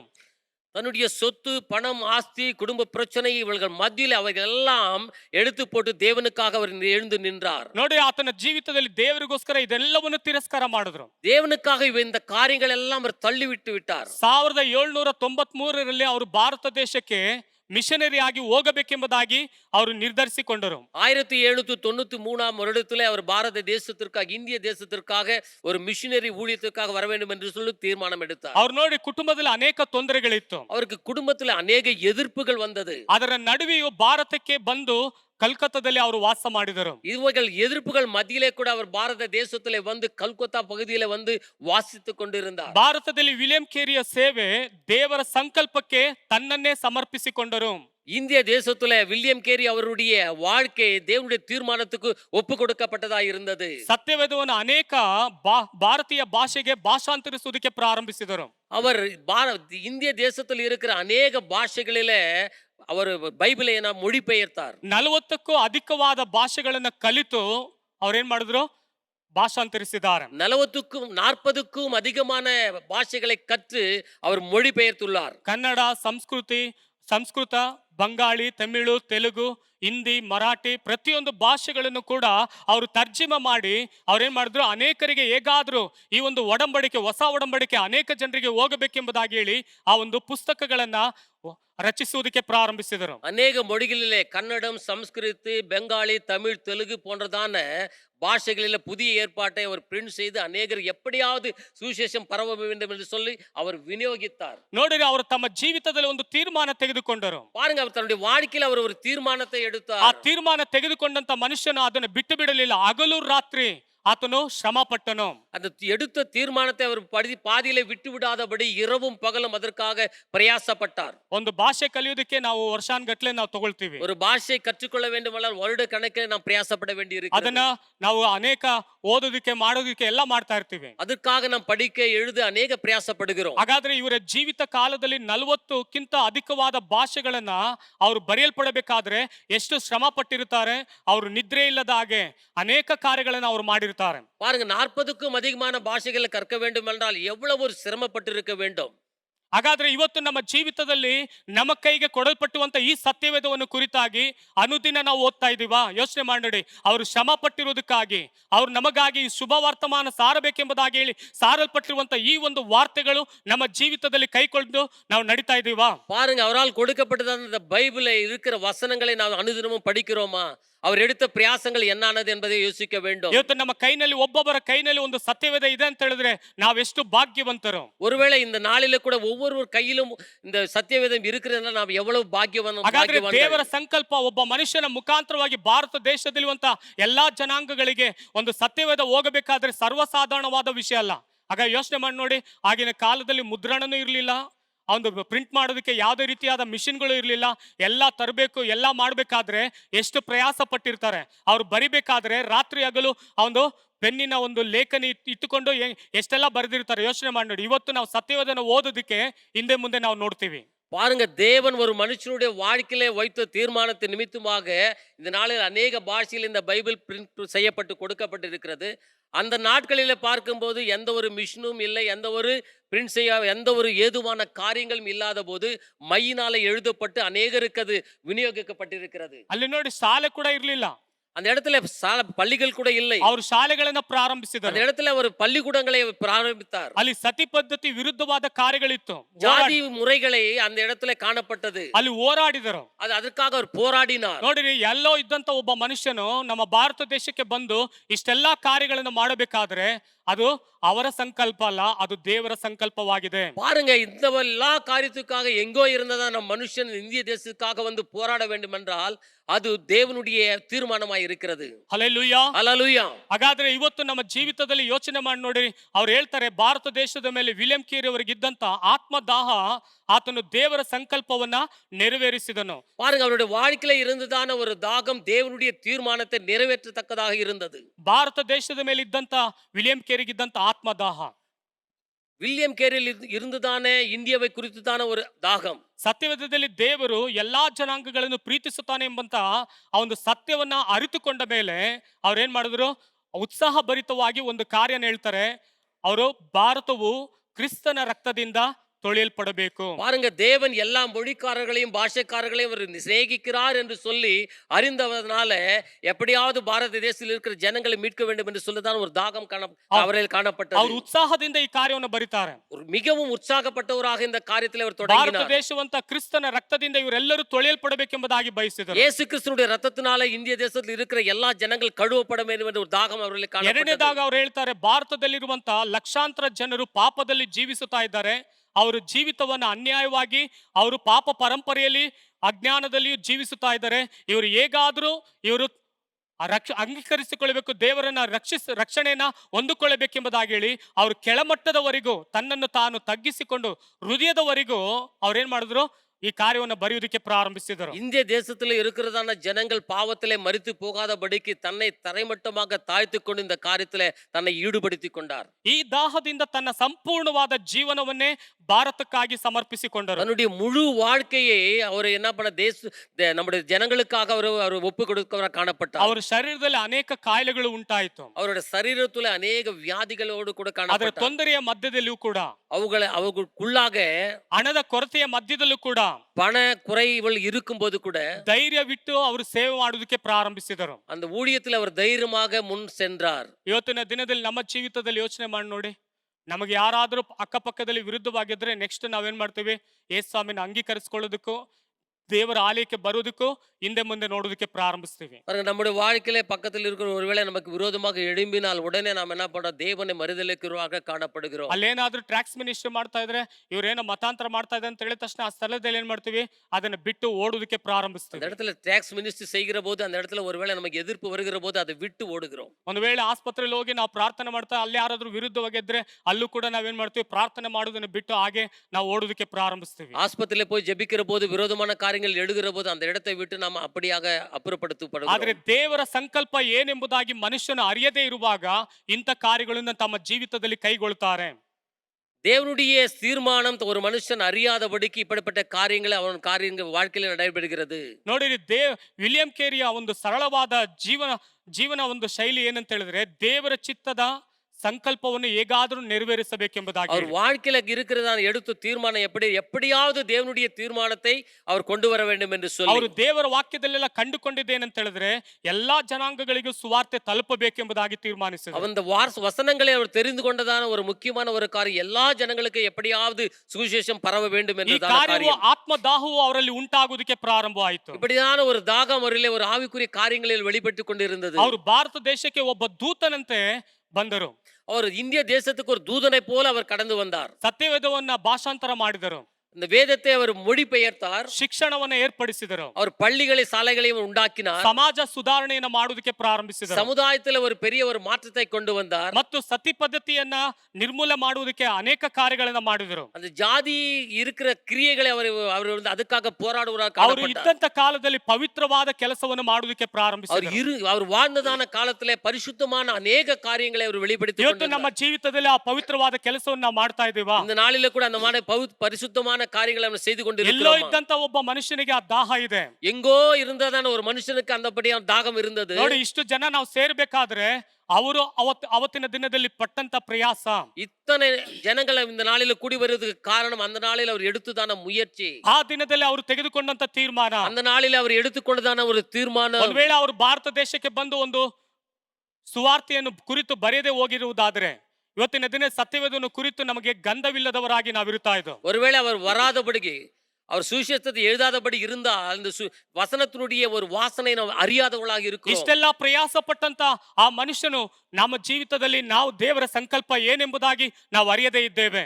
அவளெல்லாம் பிரயாசப்பட்டதான மனுஷனை குறித்து இன்னுமா நம்மளுடைய வாழ்க்கையில தேவனுடைய தீர்மானத்தை இன்னுமாய் அறியாதவர்களாக ಕಾಣಪಟ್ಟು ಕೊಂಡಿರುக்கிறோம். ದೇವರ ಸಂಕಲ್ಪವನ್ನು ತೀರ್ಮಾನಿಸುವುದಕ್ಕೋಸ್ಕರನೇ ಒಬ್ಬೊಬ್ಬ ಮನುಷ್ಯನನ್ನ ದೇವರೇನ್ ಮಾಡ್ತಾರೆ, ಆರಿಸಿಕೊಂಡು ಅವರ ಮುಖಾಂತರವಾಗಿ ದೊಡ್ಡ ದೊಡ್ಡ ಕೆಲಸಗಳನ್ನ ಮಾಡುವುದಕ್ಕೆ ಪ್ರಾರಂಭಿಸಿದರು. தேவனுடைய தீர்மானத்தை அறிந்து கொண்டவராக தேவன் ஒவ்வொரு மனுஷனும் தேர்ந்தெடுத்து பெரிய காரியங்களை செய்யும்படியாக அவரை தேர்ந்தெடுக்கிறார். ಅವರು ದೊಡ್ಡ ದೊಡ್ಡ ವ್ಯಕ್ತಿಗಳಾಗಿ ಮಾರ್ಪಟ್ಟರು. ಅವರು பெரிய பெரிய காரியங்களை செய்யும்படியாக பெரிய மனுஷர்களாக மாறுகிறார்கள். ಈ ರೀತಿಯಾಗಿ ಅನೇಕ ವ್ಯಕ್ತಿಗಳು ಮಾರ್ಪಟ್ಟಿದ್ದಾರೆ. இப்படியாக அநேக மனுஷர்கள் எழும்பி இருக்கிறாங்க. ಮಾರ್ಟಿನ್ ಲೂಥರ್ ಲೂಥರ್ ಕೂಡ ಮಾರ್ಪಟ್ಟಿದ್ದಾರೆ. அப்படியாக மார்ட்டின் லூத்தர் என்ற சகோதரர் கூட எழும்பியிருக்கிறார். ಈ ರೀತಿಯಾಗಿ ಅನೇಕ ಕಾರ್ಯಗಳನ್ನ ದೇವ ಸೇವಕರುಗಳನ್ನ ಗಮನಿಸಬಹುದು. அநேக ஊழியக்காரர்களை இப்படியாக நாம் கவனிக்க முடியும். ಮದರ್ ತೆರೆಸೋನ ಕುರಿತು ನಾವು ಹೇಳಬಹುದು. மதர் தெரேசா அவர்களை குறித்து கூட நாம் பேச முடியும். ಇನ್ನು ಅನೇಕ ಜನರನ್ನ ಕುರಿತು ಹೇಳುವುದಕ್ಕೆ ಸಾಧ್ಯ. இன்னும் ಅನೇಕரை குறித்து நாம் பேச முடியும். ಆದ್ರೆ ದೇವರ ಕರೆದಂತ ಒಂದು ಸಂಕಲ್ಪವನ್ನ ನಾವು ನೀವು ಅರಿತುಕೊಳ್ಳುವಂತವರಾಗಿರಬೇಕು. தேவன் அழைத்ததான அழைப்பை குறித்து இன்னுமாய் நாம் அதிகமாக தெரிந்து கொள்ள வேண்டும். ಮೊದಲನೇದಾಗಿ ದೇವರ ಸಂಕಲ್ಪದ ಮೇರೆಗೆ ದೇವರು ನಮ್ಮನ್ನು ಕರೆದು ಪ್ರತ್ಯೇಕಪಡಿಸಿದ್ದಾನೆ. தேவனுடைய தீர்மானத்தின்படி நம்மை அழைத்து தேவன் நம்மை வேறுபடுத்தி இருக்கிறார். ಹಲ್ಲೆಲೂಯಾ. ஹல்லேலூயா. ದೇವರು ನಿಮ್ಮನ್ನು ನಮ್ಮನ್ನು ಕರೆದು ಏನ್ ಮಾಡಿದರೆ ಪ್ರತ್ಯೇಕಪಡಿಸಿದ್ದಾನೆ. தேவன் உன்னையும் என்னையும் அழைத்து அவர் வேறு பிடித்து வைத்திருக்கிறார். ನಿನ್ನ ಜನಾಂಗದಿಂದ ದೇವರು ನಿನ್ನನ್ನು ಬೇರ್ಪಡಿಸಿದ್ದಾರೆ. உன்னுடைய ஜாதி ஜனங்கள் மத்தியிலிருந்து உன்னை வேறுபடுத்தி ನಿನ್ನ இருக்கிறார். ಸಂಬಂಧಗಳಿಂದ ದೇವರು ನಿನ್ನನ್ನು ಬೇರ್ಪಡಿಸಿದ್ದಾರೆ. உன்னுடைய உறவுகளிலிருந்து அவர் வேறுபடுத்தி இருக்கிறார். ನಿನ್ನ ಕುಟುಂಬದಿಂದ ದೇವರು ನಿನ್ನನ್ನು ಬೇರ್ಪಡಿಸಿದ್ದಾರೆ. உன்னுடைய குடும்பத்திலிருந்து உன்னை வேறுபடுத்தி இருக்கிறார். ದೇವರು ನಿನ್ನನ್ನು ಪ್ರತ್ಯೇಕವಾಗಿ ಕರೆದಿದ್ದಾನೆ. தேவன் உன்னை தனிமையாக அவருக்கு அழைத்திருக்கிறார். ಅದಕ್ಕೆ ಸತ್ಯವೇದ ಹೇಳುತ್ತದೆ 2 ಕೊರಿಂಥ 6ನೇ ಅಧ್ಯಾಯ 17-18 ವಾಕ್ಯದಲ್ಲಿ ಓದುತ್ತೇವೆ. ಆದುದರಿಂದ ಅನ್ಯ ಜನರ ಮಧ್ಯದಲ್ಲಿ ಹೊರಟು ಬಂದು ಪ್ರತ್ಯೇಕವಾಗಿರ್ರಿ, ಅಶುದ್ಧವಾದ ಯಾವುದನ್ನು ಮುಟ್ಟದಿರಿ ಎಂದು ಕರ್ತನು ಹೇಳುತ್ತಾನೆ. ಇದಲ್ಲದೆ ನಾನು ನಿಮ್ಮನ್ನು ಸೇರಿಸಿಕೊಂಡು ನಿಮಗೆ ತಂದೆಯಾಗಿರುವೆನು, ನೀವು ನನಗೆ ಕುಮಾರರು ಕುಮಾರಿಯರು ಆಗಿರುವಿರೆಂದು ಸರ್ವಶಕ್ತನಾದ ಕರ್ತನು ಹೇಳುತ್ತಾನೆ. ஆகையால் நீங்கள் அவர்கள் நடுவிலிருந்து புறப்பட்டு பிரிந்து போய் அசுத்தமானதை தொடாதிருங்கள் என்று கர்த்தர் சொல்லுகிறார். அப்போது நான் உங்களை ஏற்றுக்கொண்டு உங்களுக்கு பிதாவாய் இருப்பேன், நீங்கள் எனக்கு குமாரரும் குமார்த்திகளாய் இருப்பீர்கள் என்று சர்வ வல்லமையுள்ள கர்த்தர் சொல்லுகிறார். ಹಲ್ಲೆಲೂಯಾ. ஹல்லேலூயா. ನೀವು ಯಾರ ಮಕ್ಕಳು? ದೇವರ ಮಕ್ಕಳು ಮಗಳು ಆಗಿದ್ದೀರಾ. ಹಾಗಾದ್ರೆ ಕುಮಾರರು ಕುಮಾರಿಯರು ಆಗಿದ್ದೀರಾ. நாம் யாருடைய பிள்ளைகளாய் இருக்கிறோம்? தேவனுடைய பிள்ளைகளாய் இருக்கிறோம், குமாரர் குமார்த்திகளாய் ಅದಕ್ಕೆ இருக்கிறோம். ಅಪೊಸ್ತಲನಾದ ಪೌಲನು ಹೇಳ್ತಾನೆ, ನಿಮ್ಮನ್ನು ಅನ್ಯ ಜನರಿಂದ ಪ್ರತ್ಯೇಕಪಡಿಸಿದ್ದೇನೆ ಎಂಬುದಾಗಿ ಹೇಳ್ತಾರೆ. அதற்காக பவுல் சொல்லுகிறார், அந்நிய ஜனங்களிலிருந்து உங்களை வேறுபடுத்தி பிரித்து வைத்திருக்கிறேன் என்று சொல்லி. ದೇವರ ಉದ್ದೇಶವನೆಂದರೆ ಮನುಷ್ಯನ ಇಹಲೋಕದ ಪಾಪದ ಜೀವನವನ್ನು ಶೈಲಿಯನ್ನು ಪ್ರತ್ಯೇಕವಾಗಿ ಅವನು ಮಾಡ್ತಾ ಇರುವುದರಿಂದ ಅವನು ಪವಿತ್ರನಾಗಿ ಜೀವಿಸಬೇಕೆಂಬುದಾಗಿ ಹೇಳಿ ನಡೆಯಬೇಕೆಂಬುದಾಗಿ ಹೇಳಿ ದೇವರೇನ್ ಮಾಡಿದ್ರು, ಆ ಮನುಷ್ಯನನ್ನು ಕರೆದ್ರು. மனுஷன் இந்த உலக பாவத்திலே வாழ்ந்து கொண்டிருக்கான் என்பதை அறிந்த வண்ணமாக அவனை வேறுபடுத்தி பரிசுத்தமாய் வாழ வேண்டும் என்பதே அவருடைய நோக்கமாய் இருக்கிறது. ದೇವರು ಇತರರ ಜನರಿಗಿಂತ ನಿಮ್ಮನ್ನು ವಿಭಿನ್ನವಾಗಿ ದೇವರೇನ್ ಮಾಡಿದ್ದಾರೆ, ಪ್ರತ್ಯೇಕಪಡಿಸಿದ್ದಾರೆ. மற்ற ஜனங்களை விட உங்களை வேறுபடுத்தி அவர் பார்த்து கொண்டிருக்கிறார். ನೀವು ಪ್ರತ್ಯೇಕವಾಗಿ ಪಡಿಸಿರುವಾಗ ನೀವು ಪ್ರತ್ಯೇಕದ ರೀತಿಯಲ್ಲಿ ದೇವರ ಸನ್ನಿಧಾನದಲ್ಲಿ ನೀವು ನಡೆದುಕೊಳ್ಳುವಂತವರಾಗಿರಬೇಕು. தேவன் நம்மை வேறுபடுத்தி இருக்கிற போது மற்றவர்களை காற்றும் வேறுபட்டவர்களாக நாம் வாழ்கிறவர்களாக ಕಾಣப்பட வேண்டும். ಆತನೊಂದಿಗೆ ನಡೆಯಬೇಕೆಂಬಂತ ಉದ್ದೇಶದಿಂದಲೇ ನಿಮ್ಮನ್ನು ಕರೆದಿದ್ದಾರೆ. அவரோடு கூட நாம் நடக்க வேண்டும் என்றதான தீர்மானத்தின்படியே நம்மை அழைத்திருக்கிறார். ಈ ಪ್ರತ್ಯೇಕತೆ ವ್ಯಕ್ತಿಯ ಮೇಲೆ ಕರುಣೆಯ ಕರೆಯು ಗುರಿಯು ಹೇಗೆ ಉಂಟಾದುದು ಎಂಬುದಾಗಿ ತೋರಿಸಿಕೊಡುತ್ತದೆ. இந்த வேறுபாடு அவர்களுக்கு காட்டும் இரக்கமும் அழைப்பும் நோக்கமும் பற்றிதான் இருக்கிறது. ಹಾಗಾದ್ರೆ ದೇವರು ನಿಮ್ಮನ್ನು ಕರೆದಿರುವಂತಹ ಒಂದು ಕರುಣೆ ಹೇಗಿದೆ ಎಂಬುದಾಗಿ ಯೋಚಿಸಿ ನೋಡಿ. அப்படியானால் தேவனுடைய அழைப்பில் இருக்கிற கருணை எப்படிப்பட்டது என்பதை நாம் அறிந்திருக்க வேண்டும். ನೀನು ಬಿದ್ದು ಹೋದಂತ ಸ್ಥಿತಿಯಲ್ಲಿ ಯಾವ ರೀತಿಯಾಗಿದೆ, ಆದ್ರೆ ದೇವರು ನಿನ್ನನ್ನು ಕರೆದಿದ್ದಾರೆ. நான் விழுந்து போனதான சமயத்துல நான் எப்படி இருக்கிற அவர் கருணை எப்படிப்பட்டது என்றது பார்க்க போகிறோம். ನೀನು ಮರಣ ಅವಸ್ಥೆಯಲ್ಲಿ ಇದ್ದಾಗ ದೇವರು ನೀನು ಹೇಗಿದೆ, ಆ ಸಮಯದಲ್ಲಿ ದೇವರು ನಿನ್ನನ್ನು ಕರೆದಿದ್ದಾರೆ. மரண அவஸ்தையில இருக்கும்போது அவருடைய கருணை எப்படியா இருந்ததை யோசிக்க வேண்டும். ಅಂಧಕಾರವು ನಿನ್ನನ್ನು ಮುಚ್ಚಿಕೊಂಡಿರುವಾಗ ಬಿಡುಗಡೆನೇ ಇಲ್ಲ ಎಂಬುದಾಗಿ ಹೇಳುತ್ತಿರುವಂತ ಸಮಯದಲ್ಲಿ ಆ ಸಮಯದಲ್ಲಿ ದೇವರು ನಿನ್ನನ್ನು ಕರೆದು ಪ್ರತ್ಯೇಕಪಡಿಸಿದ್ದಾರೆ. ಅಂಧಕಾರದಲ್ಲಿ இருக்கும்போது தேவன் உன்னை அழைத்து வேறுபடுத்தி இருக்கிறார். ಸತ್ಯದಲ್ಲಿ ಮೊದಲನೇದಾಗಿ ದೇವರು ಒಬ್ಬ ಮನುಷ್ಯನನ್ನು ಕರೀತಾರೆ, ಅವನ ಕರೆದು ಪ್ರತ್ಯೇಕವಾಗಿ ಇಡುತ್ತಾರೆ. சத்தியவேதத்திலே வேதத்திலே பார்க்கும்போது முதலாக ஒரு மனிதனை தேவன் அழைத்து அவர் பிரிக்கிறார். ಅವನ ಹೆಸರೇ ಅಬ್ರಹಾಮನು. அவருடைய பெயர் ஆபிரகாம் என்று சொல்லி ಸತ್ಯವೇದ ಹೇಳುತ್ತದೆ, ಆದಿಕಾಂಡ 12:1-2 ವಾಕ್ಯದಲ್ಲಿ ಓದುತ್ತೇವೆ. ಯೆಹೋವನು ಅಬ್ರಹಾಮನಿಗೆ, ನೀನು ಸ್ವದೇಶವನ್ನು ಬಂಧು ಬಳಗವನ್ನು ತಂದೆಯ ಮನೆಯನ್ನು ಬಿಟ್ಟು ನಾನು ತೋರಿಸುವ ದೇಶಕ್ಕೆ ಹೊರಟು ಹೋಗು, ನಾನು ನಿನ್ನನ್ನು ದೊಡ್ಡ ಜನಾಂಗವಾಗುವಂತೆ ಮಾಡಿ ಆಶೀರ್ವದಿಸಿ ನಿನ್ನ ಹೆಸರನ್ನು ಪ್ರಖ್ಯಾತಿಗೆ ತರುವೆನು. கர்த்தர் ஆபிரகாமை நோக்கி, நீ உன் தேசத்தையும் உன் இனத்தையும் உன் தகப்பனுடைய வீட்டையும் விட்டு புறப்பட்டு நான் உனக்கு காண்பிக்கும் தேசத்துக்கு போ. நான் உன்னை பெரிய ஜாதியாக்கி உன்னை ஆசீர்வதித்து உன் பேரை பெருமைப்படுத்துவேன், நீர் ಆಶೀರ್ವಾದமா இருப்பாய். ಹಲ್ಲೆಲೂಯಾ. ஹல்லேலூயா. ಇಲ್ಲಿ ನೋಡಿರಿ, ದೇವರು ಅಬ್ರಹಾಮನನ್ನ ಪ್ರತ್ಯೇಕಪಡಿಸಿದರು. பாருங்க, இந்த இடத்துல தேவன் ஆபிரகாமை வேறுபடுத்தினார். ಅಬ್ರಹಾಮನ ಒಂದು ಕುಟುಂಬ, ಒಂದು ಜನಾಂಗನ ಗಮನಿಸಿ ನೋಡುವುದಾದ್ರೆ ಅವರು ವಿಗ್ರಹಗಳನ್ನು ಕೆತ್ತುವಂತ ಒಂದು ಸಂತಾನಕ್ಕೆ ಸೇರಿದವರಾಗಿದ್ದರು. ஆபிரகாமுடைய குடும்பத்தை சந்ததியை பார்க்கும்போது அவர் விக்கிரங்களை உண்டு பண்ணுகிறதான ஒரு குடும்பமாய் காணப்பட்டது. ಆ ಒಂದು ಗುಂಪಿನಿಂದ ಬಂದಂತ ವ್ಯಕ್ತಿ ಆಗಿರಬಹುದು. அந்த குடும்பத்திலிருந்து வந்ததான ஒரு நபராய் இருக்கக்கூடும். ಒಂದು ವೇಳೆ 75 ವರ್ಷಗಳ ಕಾಲ ಅವನ ಜೀವಿತದಲ್ಲಿ ಯಾವುದೇ ರೀತಿಯಾದ ಒಂದು ಕಾರ್ಯವು ಕಾಣದೇ ಇರುವಂತ ಸಮಯದಲ್ಲಿ ಒಂದು ವೇಳೆ ಅವನು ನಂಬಿಗಸ್ತನಾಗಿರಬಹುದು, ಆತನು ದೇವರಿಗೆ ಭಯಭಕ್ತಿಯಿಂದ ನಡೆದುಕೊಂಡಿರಬಹುದು, ಅನ್ಯನಾಗಿ ಆತನು ಜೀವಿಸುತ್ತಾ ಇರಬಹುದು. ಆದ್ರೆ ದೇವರ ದೃಷ್ಟಿಯೋ ಆ ಮನುಷ್ಯನ ಮೇಲೆ ಬಿತ್ತು. 75 வருட காலத்திலே ஒருவேளை அவன் பயபக்தியோடு இருந்திருக்க கூடும், தேவனை அறிந்தவனாக கூட இருந்திருக்க கூடும். ஆனால் தேவனுடைய பார்வை அவன் மேலே விழுந்தது. ನೋಡಿದ್ರೆ ದೇವರ ದೃಷ್ಟಿ ಅವನ ಮೇಲೆ ಬಿದ್ದಿದ್ದರಿಂದಲೇ ದೇವರು ಆ ಮನುಷ್ಯನನ್ನ ಕರೀತಾ ಇದ್ದಾರೆ. பாருங்க, தேவனுடைய பார்வை அவன் மேலே விழுந்த நிமித்தமாக தேவன் அவனை அழைக்கிறார். ಅವನ ಕುಟುಂಬದಿಂದ ಪ್ರತ್ಯೇಕಪಡಿಸುತ್ತಾ ಇದ್ದಾರೆ. குடும்பத்திலிருந்து வேறுபடுத்துகிறார். ಅವನ ಸಂಬಂಧಗಳಿಂದ ದೇವರು ಬೇರ್ಪಡಿಸುತ್ತಾ ಇದ್ದಾರೆ. அவர் உறவுகள் மத்தியிலிருந்து அவரை பிரிக்கிறார். ಅವ್ರಿಗಿದ್ದಂತ ಎಲ್ಲಾ ಸಂಪರ್ಕಗಳಿಂದ ದೇವರು ಏನ್ ಮಾಡ್ತಾ ಇದ್ದಾರೆ, ಬೇರ್ಪಡಿಸುತ್ತಾ ಇದ್ದಾರೆ. அவரோடு கூட இருக்கிற எல்லா தொடர்புகளை அவர் வேறு பிரிக்கிறார். ಇವತ್ತು ಯೇಸು ಸ್ವಾಮಿನ ಏನಾದ್ರೂ ಅಂಗೀಕರಿಸಿಕೊಳ್ಬೇಕಂದ್ರೆ ನಮ್ಮ ಮೊದಲನೇ ಪ್ರಶ್ನೆ, ನಾನು ಎಲ್ಲಾ ಬಿಟ್ಟು ಬರ್ಬೇಕಾ? முதலாவது இப்ப இயேசுவை அங்கீகரித்துக் கொள்ளுங்கள் என்று சொல்லுகிற போது எல்லா காரியங்களையும் விட்டு வர வேண்டுமா என்றதான ஒரு கேள்வியோடு கூட இருக்கிறோம். ಯೇಸುವನ್ನು ನಂಬಿಕೊಂಡು ಬರುವಂತ ಸಮಯದಲ್ಲಿ ಈ ಕಾರ್ಯವನ್ನೆಲ್ಲ ನಾನು ಬಿಡಬೇಕಾ?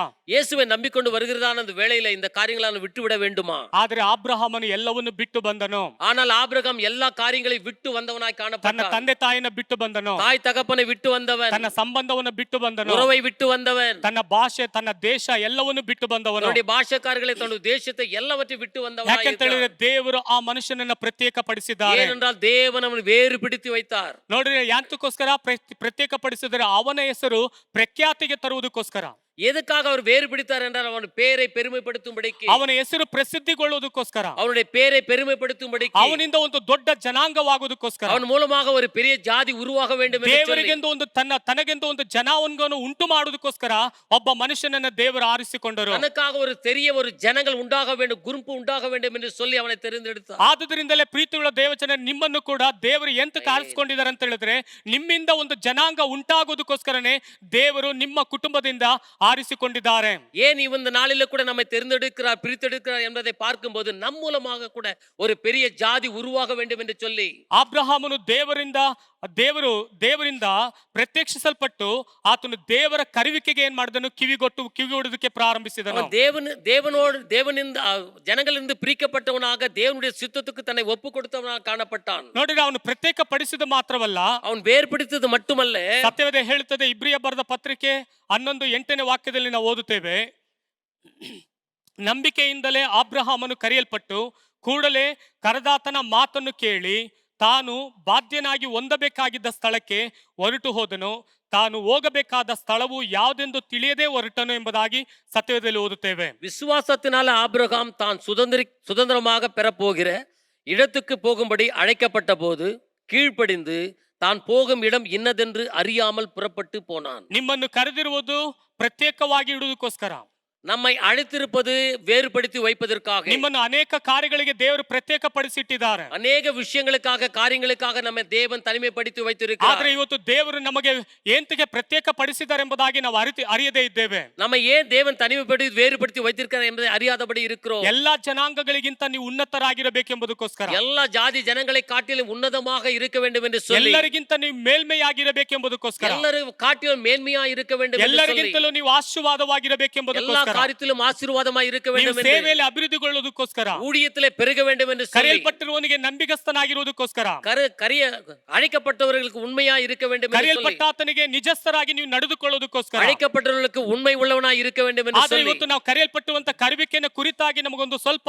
ಅಕ್ಕರೇನೂ ಇಲ್ಲದೆ, ಚಿಂತನೆ ಇಲ್ಲದೆ ನಾವು ಜೀವಿಸುತ್ತಾ ಇದ್ದೇವೆ. ஆனாலும் அழைக்கப்பட்டவர்களுக்கு குறித்து, காரியங்களை குறித்து சிறிதும் அக்கறை அற்றவர்களாக காணப்பட்டு ಇವತ್ತಿನ ದಿನದಲ್ಲಿ ಆ ಒಂದು ಎಂತಕ್ಕೋಸ್ಕರ ಕರೆದಿದ್ದಾರೆ ಎಂಬುದಾಗಿ ಚಿಂತೆ ಇಲ್ಲದವರಾಗಿದ್ದೇವೆ. என்னுடைய அழைப்பு என்ன என்பதை குறித்து கூட சிந்தை இல்லாமல் இருக்கிறோம். ದೇವರು ನನ್ನನ್ನು ಕರೆದರು, தேவன் ஏன் என்னை அழைத்தார், ನನ್ನ ಕುಟುಂಬದಿಂದ ನನ್ನನ್ನು ಯಾಕೆ ಪ್ರತ್ಯೇಕಪಡಿಸಿದ್ದಾರೆ, என் குடும்பத்திலிருந்து ஏன் என்னை வேறுபடுத்தி ಯಾಕೆ வைத்திருக்கிறார், ನಮ್ಮ ತಂದೆ ತಾಯಿನ ಕರೆದಿಲ್ಲ, ஏன் என் தகப்பனை தாயை அழைக்கவில்லை, ಯಾಕೆ ನಮ್ಮ ಕುಟುಂಬದವರನ್ನ ಕರೆದಿಲ್ಲ, ஏன் குடும்பத்தில் இருக்கிற ನನ್ನನ್ನು மற்றவர்களை ಮಾತ್ರ அழைக்கவில்லை, ಯಾಕೆ ಕರೆದಿದ್ದಾರೆ. ஏன் என்னை மட்டும் அழைத்தார். ಹಾಗಾದ್ರೆ ದೇವರು ನಿನ್ನ ಮೇಲೆ ಒಂದು ಸಂಕಲ್ಪವನ್ನ ಇಟ್ಟುಕೊಂಡಿರುವಂದಲೇ ದೇವರು ನಿನ್ನನ್ನು ಕರೆದಿರೋದು. அப்படியானால் தேவன் என் மேல ஒரு பெரிய தீர்மானத்தை வைத்திருக்கிறபடினால என்னை அழைத்து பிரித்து வைத்திருக்கிறார். ಹಲ್ಲೆಲೂಯಾ, ஹல்லேலூயா. ಆದ್ರೆ ಈ ಒಂದು ತೀರ್ಮಾನವನ್ನ ಅರಿಯದೆ ನಾವು ಜೀವಿಸುತ್ತಾ ಇದ್ದೇವೆ. ஆனால் அந்த தீர்மானத்தை அறியாதபடி வாழ்ந்து கொண்டிருக்கிறோம். ಹಾಗಾದ್ರೆ ಅಬ್ರಹಾಮನನ್ನ ಕರೆದು ಆತನಿಂದ ಒಂದು ದೊಡ್ಡ ಜನಾಂಗವಾಗುವಂತೆ ದೇವರು ಮಾರ್ಪಡಿಸಿದರು. அப்படியானால் ஆபிரகாமை அழைத்து அவன் மூலமாக ஒரு பெரிய ஜாதி உண்டு பண்ண வேண்டும் என்று அழைத்திருக்கிறார். ಅಬ್ರಹಾಮನು ನೋಡಿರಿ ಎಲ್ಲರಿಗೂ ಮೂಲ ಪಿತ್ರನಾಗಿ ಮಾರ್ಪಟ್ಟನು.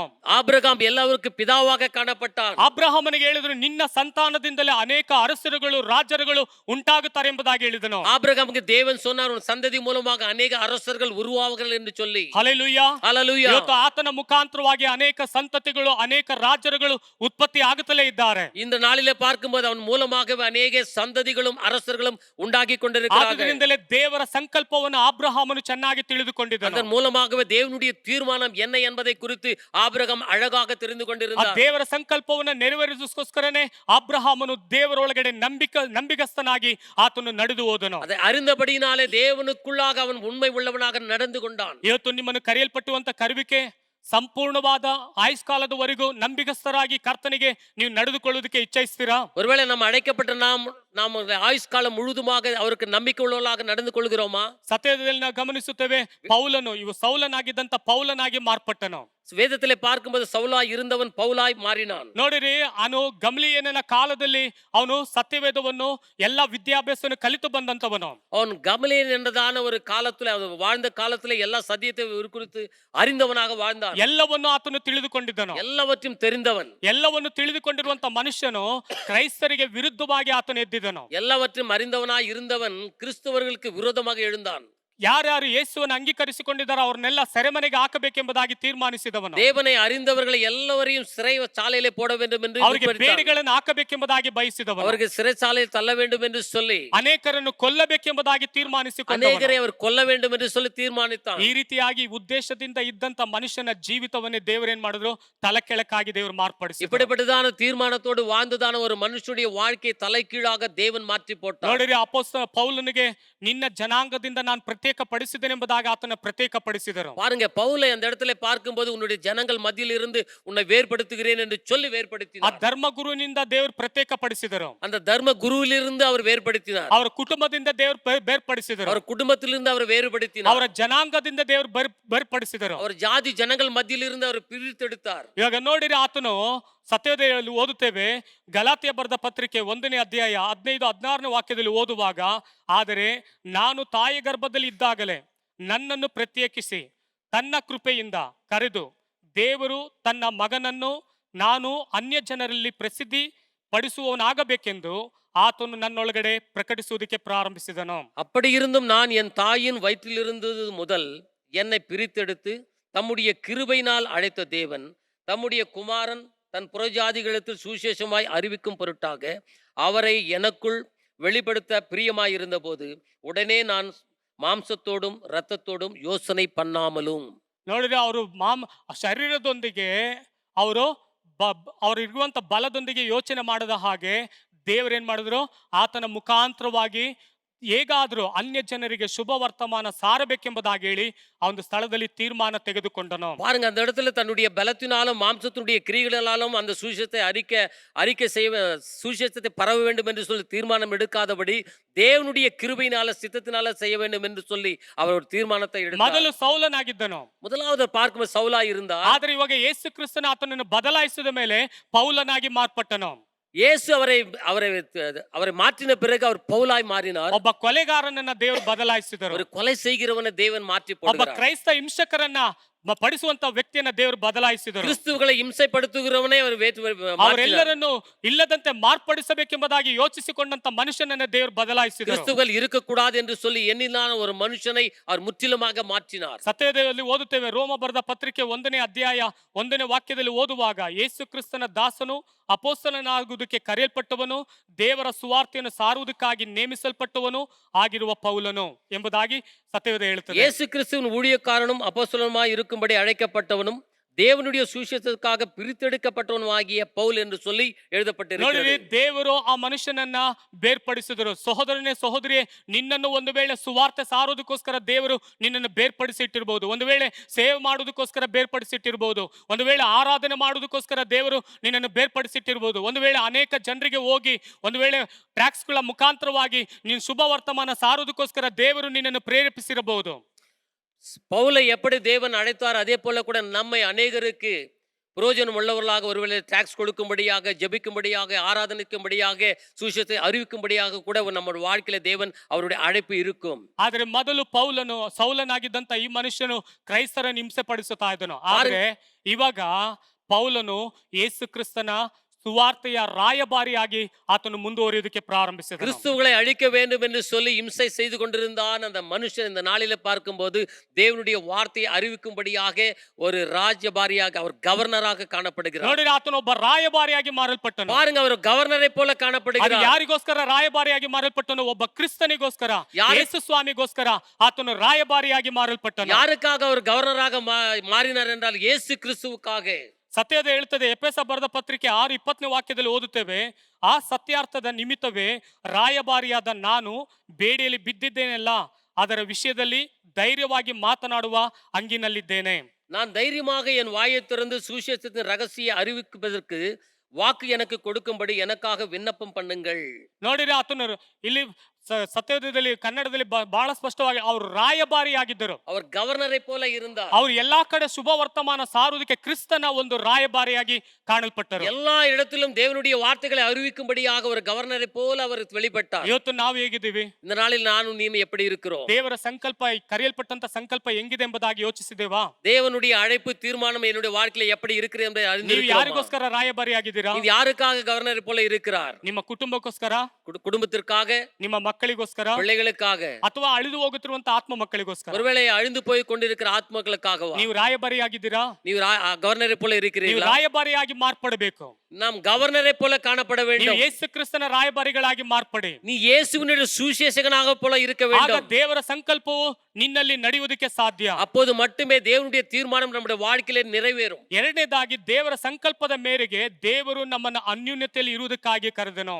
இரண்டாவது அடுத்த முறையில் பார்க்கும்போது தேவனுடைய சம்பந்தத்திலே நாம் வாழ வேண்டும் என்று சொல்லி தேவன் விரும்புகிறார். ದೇವರ ಅನ್ಯೂನ್ಯತೆ ಒಳಗಡೆ ದೇವನುடைய- ಫೆಲೋಶಿಪ್ ವಿತ್ ಗಾಡ್, ದೇವರೊಂದಿಗೆ ಅನ್ಯೂನ್ಯತೆಯಿಂದ ಇರುವುದಕ್ಕೋಸ್ಕರ. தேவனுடைய உறவிலே நாம் காணப்பட வேண்டும். ಇವತ್ತು ನಮ್ಮೊಂದಿಗೆ ಹೇಗೆ ಅನ್ಯೂನ್ಯತೆ ಇದೆ? இப்படி இந்த நாளிலே தேவனுடைய உறவிலே நான் எப்படி காணப்படுகிறோம்? ದೇವರ ಅನ್ಯೂನ್ಯತೆಯಲ್ಲಿ ನಾವಿದ್ದೇವಾ? தேவனுடைய உறவிலே நான் காணப்படுகிறோமா? ದೇವರ ಅನ್ಯೂನ್ಯತೆಯಲ್ಲಿ ಇರುವವನು ಪ್ರಾರ್ಥನೆಯಲ್ಲಿ ಅನ್ಯೂನ್ಯತೆಯಲ್ಲಿ ಇರುತ್ತಾನೆ. தேவனோடு உறவு கொண்டிருக்கிறவன் ஜெபத்திலே காணப்படுகிறான். ದೇವರಲ್ಲಿ ಅನ್ಯೂನ್ಯತೆ ಉಳ್ಳವನು ಸಹೋದರನೊಂದಿಗೆ ಅನ್ಯೂನ್ಯತೆ ಉಳ್ಳವನಾಗಿರುತ್ತಾನೆ. தேவனுடைய உறவிலே காணப்படுகிற சகோதரனுடைய உறவிலே இருக்கிறவனாய் இருக்கிறான். ದೇವರೊಂದಿಗೆ ಅನ್ಯೂನ್ಯತೆ ಉಳ್ಳವರು ಸಹೋದರಿಗಳೊಂದಿಗೆ ಅನ್ಯೂನ್ಯತೆ ಉಳ್ಳವರಾಗಿರುತ್ತಾರೆ. தேவனுடைய உறவிலே இருக்கிறதான சகோதரர்கள் மத்தியிலே உறவிலே காணப்படுகிறார். ಮುಖವನ್ನು ತಿರುಗಿಸಿಕೊಳ್ಳೋದಿಲ್ಲ.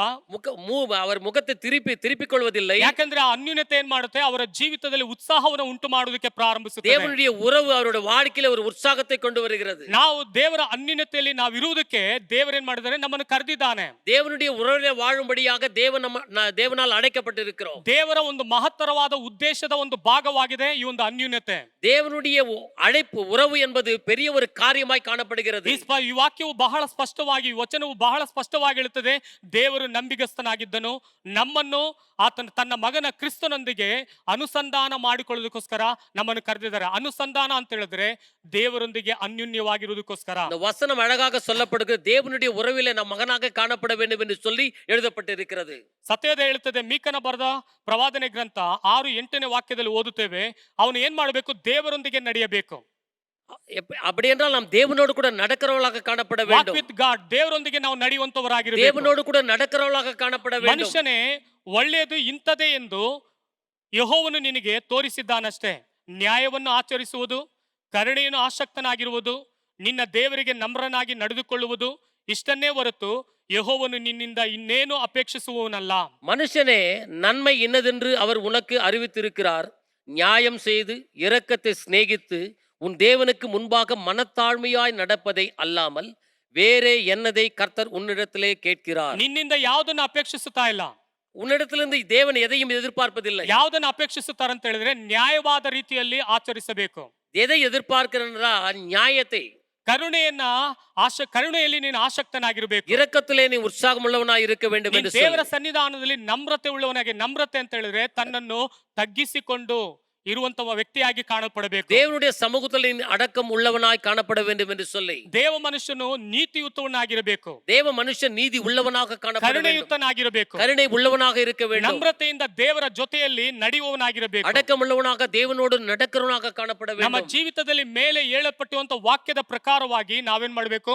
ನಡೆಯುವಂತವರಾಗಿರಬೇಕು. நம்முடைய வாழ்க்கையில எழுதப்பட்ட வசனத்தின் பிரகாரமாக நடக்கிறவனாக காணப்பட வேண்டும். ಎರಡನೇದಾಗಿ ದೇವರ ಜೊತೆಯಲ್ಲಿ ನಿರಂತರ ಸಂಪರ್ಕ ಇರಬೇಕು.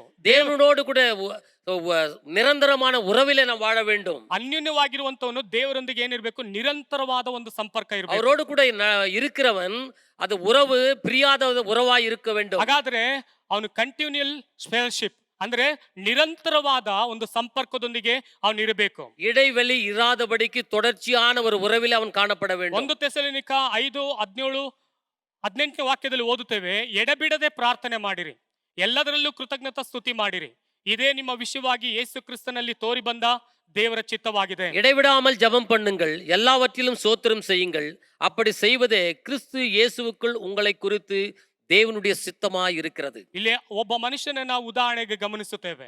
ஒரு மனுஷனை இந்த இடத்துல உதாரணமாக பார்க்கிறோம்.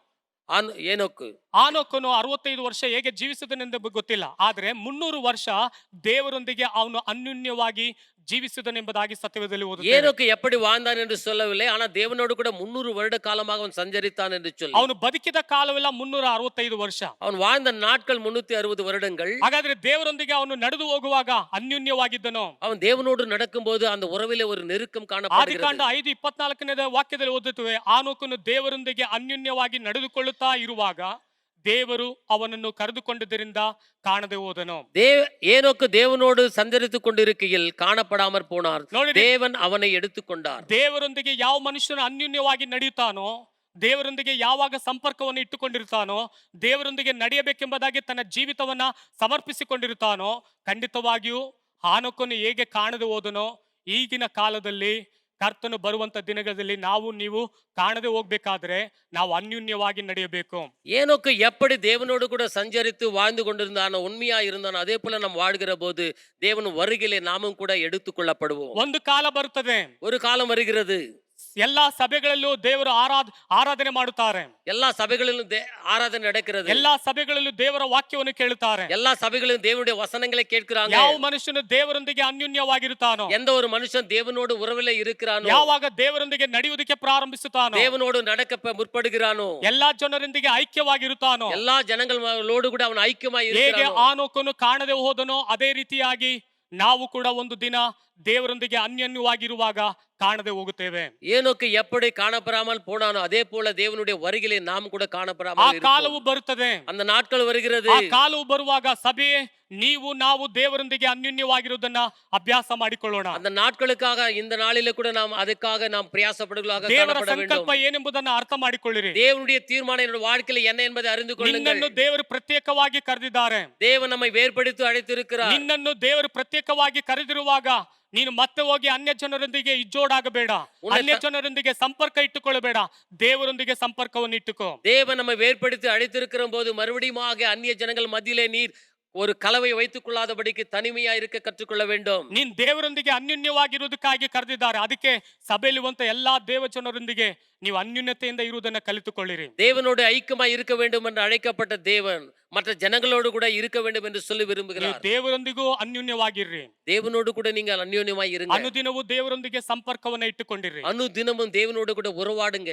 ಆ ಸಂಪರ್ಕ ನಿನ್ನೊಳಗಡೆ ಅನ್ಯೋನ್ಯತೆಯನ್ನು ಬೆಳೆಯುವುದಕ್ಕೆ ಪ್ರಾರಂಭಿಸುತ್ತದೆ. அந்த உறவு தேவனுக்கு தொடர்ச்சியாக காணப்படும். Hallelujah, hallelujah. ಹಾಗಾದ್ರೆ ದೇವರ ಸಂಕಲ್ಪ ಏನೆಂಬುದಾಗಿ ಮನುಷ್ಯನು ಅರಿಯದೇ ಇರುವಾಗ ಆ ಸಂಕಲ್ಪವನ್ನು ದೇವರು ತಿಳಿಸಿಕೊಡುವವನಾಗಿದ್ದಾನೆ. தேவனுடைய தீர்மானம் நம்முடைய வாழ்க்கையில என்ன என்பதை அறியாதபடி இருக்கிற தேவ ஜனங்களுக்கு தன்னுடைய தீர்மானத்தை அவர் வெளிப்படுத்துகிறார், காணப்படுகிறார். ಈ ದಿನದಲ್ಲಿ ನಮ್ಮನ್ನು ನಾವೇ ಕಣ್ಣುಗಳ ಮುಚ್ಚಿ ನಾವು ಪ್ರಾರ್ಥಿಸೋಣ. இந்த நாளில கூட நம்மை தாமே தாழ்த்தி கண்களை மூடி ஜெபிப்போம். Hallelujah, hallelujah. ಅನೇಕ ವಚನங்களை நாம் கேட்டோம். தேவன் ಮತ್ತೆ ಮಾತನಾಡಿದ್ದಾರೆ. நாம் பார்க்கிற பொழுது நான் ஒரே ஒரு வார்த்தை உங்களோட பகிர்ந்து கொள்ளும்படியாக வாஞ்சிக்கின்றேன். நாம் இந்த உலகத்தை விட்டு போயிருக்கிற பொழுது ஒன்று சாதித்து விட்டு தான் போக வேண்டும். ಅನೇಕ ವಾಕ್ಯಗಳನ್ನ ಕೇಳಿದೆ. ಈ ಸಮಯದಲ್ಲಿ ಒಂದೇ ಒಂದು ವಚನವನ್ನು ಹೇಳಲಿಕ್ಕೆ ಇಷ್ಟಪಡ್ತೀನಿ. ಈ ಲೋಕದಲ್ಲಿ ಬಂದಂತ ನಾವು ಏನಾದ್ರು ಒಂದು ಸಾಧನೆ ಮಾಡಬೇಕೆಂಬುದಾಗಿ ಇರ್ತೇವೆ. இங்கிருந்து போகிற பொழுது ಇಲ್ಲಿಂದ ಹೋಗುವಂತ ಸ್ಥಳದಲ್ಲಿ ಸಮಯದಲ್ಲಿ ஏதோ ஒன்று சாதித்து தான் போடணும். ಏನೋ ಒಂದು ಸಾಧನೆ ಮಾಡಬೇಕು, ಮಾಡೇ ಹೋಗಬೇಕು. அதுக்காக தான் கர்த்தர் நம்ம அழைத்திருக்கிறார். ಅದಕ್ಕಾಗಿಯೇ ದೇವರು ನಮ್ಮನ್ನ ಕರೆದಿದ್ದಾರೆ. There is a purpose for which we have been called. நாம் அழைக்கப்பட்டது ஒரு நோக்கத்தோட. ನಮ್ಮ ಕರೆಯುವಿಕೆ ಏನೋ ಒಂದು ಉದ್ದೇಶದಿಂದಲೇ ಇದೆ. வில்லியம் காரேஸை பத்தி அழகா சொன்னாரு. ವಿಲಿಯಂ ಕೇರಿ ಸಹೋದರನ ಕುರಿತು ಅವರು ಸುಂದರವಾಗಿ ಹೇಳಿದರು. சென்ட் ஃபிலாமினஸ் ஹாஸ்பிட்டல் போய் பாருங்க. சென்ட் ஃபிலாமின் அங்கே ஃபிலாமினஸ்ன்ற ஒரு சகோதரி இந்த ஹாஸ்பிட்டலில் எஸ்டாப்ளிஷ் பண்ணாங்க. அது இன்னும் இருக்குது. ಸೆಂಟ್ ಫಿಲೋಮಿನಾ ಹಾಸ್ಪಿಟಲಲ್ಲಿ ಹೋಗಿ ನೋಡ್ರಿ, ಅಲ್ಲೂ ಸಹ ಇನ್ನೂ ಒಂದು ಸಹೋದರಿ ಕುರಿತು ಇದೆ. சிஎம்சி ஹாஸ்பிட்டல் பார்த்தீங்கன்னாவும் அதே மாதிரி ஒருத்தர் வந்து தான் இங்கே பண்ணிக்கிறாங்க. ವೇಲೂರಲ್ಲಿರುವಂತ CMC ಹಾಸ್ಪಿಟಲ್ ನೋಡುವುದಾದ್ರೂ ಸಹ ಒಂದು ಮಿಷನರಿ ಬಂದು ಸ್ಥಾಪನೆ ಮಾಡಿದ್ದಾರೆ. த ஃபர்ஸ்ட் கேர்ள்ஸ் ஸ்கூலை ஆரம்பிச்சது கொல்கட்டாவில் பெத்துனேன்ற சொல்கிறதானே அந்த அந்த ஸ்கூல் தான் ஆரம்பிச்சது. அது மிஷினரிங்க தான். ಮೊಟ್ಟ ಮೊದಲನೇದಾಗಿ ಸಹೋದರಿಯ ಒಂದು ಮಹಿಳೆಯರ ಒಂದು ಕಾಲೇಜಿನ ಸ್ಕೂಲ್ ಪ್ರಾರಂಭ ಮಾಡಿದ ಕೋಲ್ಕತ್ತಾದಲ್ಲಿ, ಅದು ಸಹ ಮಿಷನರಿಯೇ. தமிழ்நாட்டில் ஒரு ஃபஸ்ட்டு கேர்ள்ஸ் காலேஜ் ஒன்றுனா அது லேடி டோக் காலேஜ். அதுதான் ஃபஸ்ட்டு டைம் லேடிஸ் கேர்ள்ஸுங்க போய் படிக்கிறதுக்கு ஒரு காலேஜ். ಮಹಿಳೆಯರು ಮೊಟ್ಟ ಮೊದಲಾಗಿ ತಮಿಳುನಾಡು ಭಾಗದಲ್ಲಿ ಹೋಗಿ ಅಲ್ಲಿ ಓದಬೇಕೆಂಬುದಾಗಿ ಪ್ರಾರಂಭ ಮಾಡಿದ್ದು ಸಹ ಮಿಷನರಿಗಳ ಮುಖಾಂತರವಾಗಿ. ஏன்னா பசங்கள்லாம் கேர்ள்ஸ் எல்லாம் 5வது படிச்சதோட நிறுத்திடுவாங்க. அதுக்கு மேலே போக மாட்டாங்க இந்த ஸ்கூலுக்கும். ಸ್ಪಷ್ಟವಾಗಿ ನೋಡುವುದಾದ್ರೆ ಮಹಿಳೆಯರು 5ನೇ ಕ್ಲಾಸ್ ತನಕ ಮಾತ್ರ ಓದ್ತಾರೆ, ಆಮೇಲೆ ನಂತರ ಕಳಿಸುವುದಿಲ್ಲ. அப்படிப்பட்ட ஒரு சூழ்நிலையை மாத்திட்டு போயிருக்கிறாங்க. ಅಂತ ಒಂದು ಪರಿಸ್ಥಿತಿಗಳನ್ನೇ ಬದಲಾಯಿಸಿ ಹೋದಂತವರು. அவங்க வந்து ஒரு அழைப்பு பாருங்க. அது பார்த்தவொடனே இது நம்ம பண்ணியாகணும், கர்த்தர் இதுக்காக அழைச்சிருக்கார். வந்து எங்கே இருந்தோ வந்தவங்க இங்கே வந்து ஒரு காரியத்தை சாதித்து போயிருக்கிறாங்க. பாருங்க, ದೇವರ ಕರೆಯುವಿಕೆ ಮುಖಾಂತರವಾಗಿ ಬಂದವರು ನಾವು ತೀರ್ಮಾನ ತೆಗೆದುಕೊಂಡ ಕಾರ್ಯವನ್ನು ಮಾಡಿಯೇ ಮುಗಿಸಿ ಹೋಗಿದ್ದಾರೆ. கர்த்தர் நம்மை அழைக்கிறார் என்றால் ஒரு பெரிய நோக்கத்திற்காகத்தான். ದೇವರು ನಮ್ಮನ್ನ ಕರೆದಿದ್ದಾರೆ, ಅದು ದೊಡ್ಡ ಒಂದು ಉದ್ದೇಶದ ನಿಮಿತ್ತವಾಗಿಯೇ.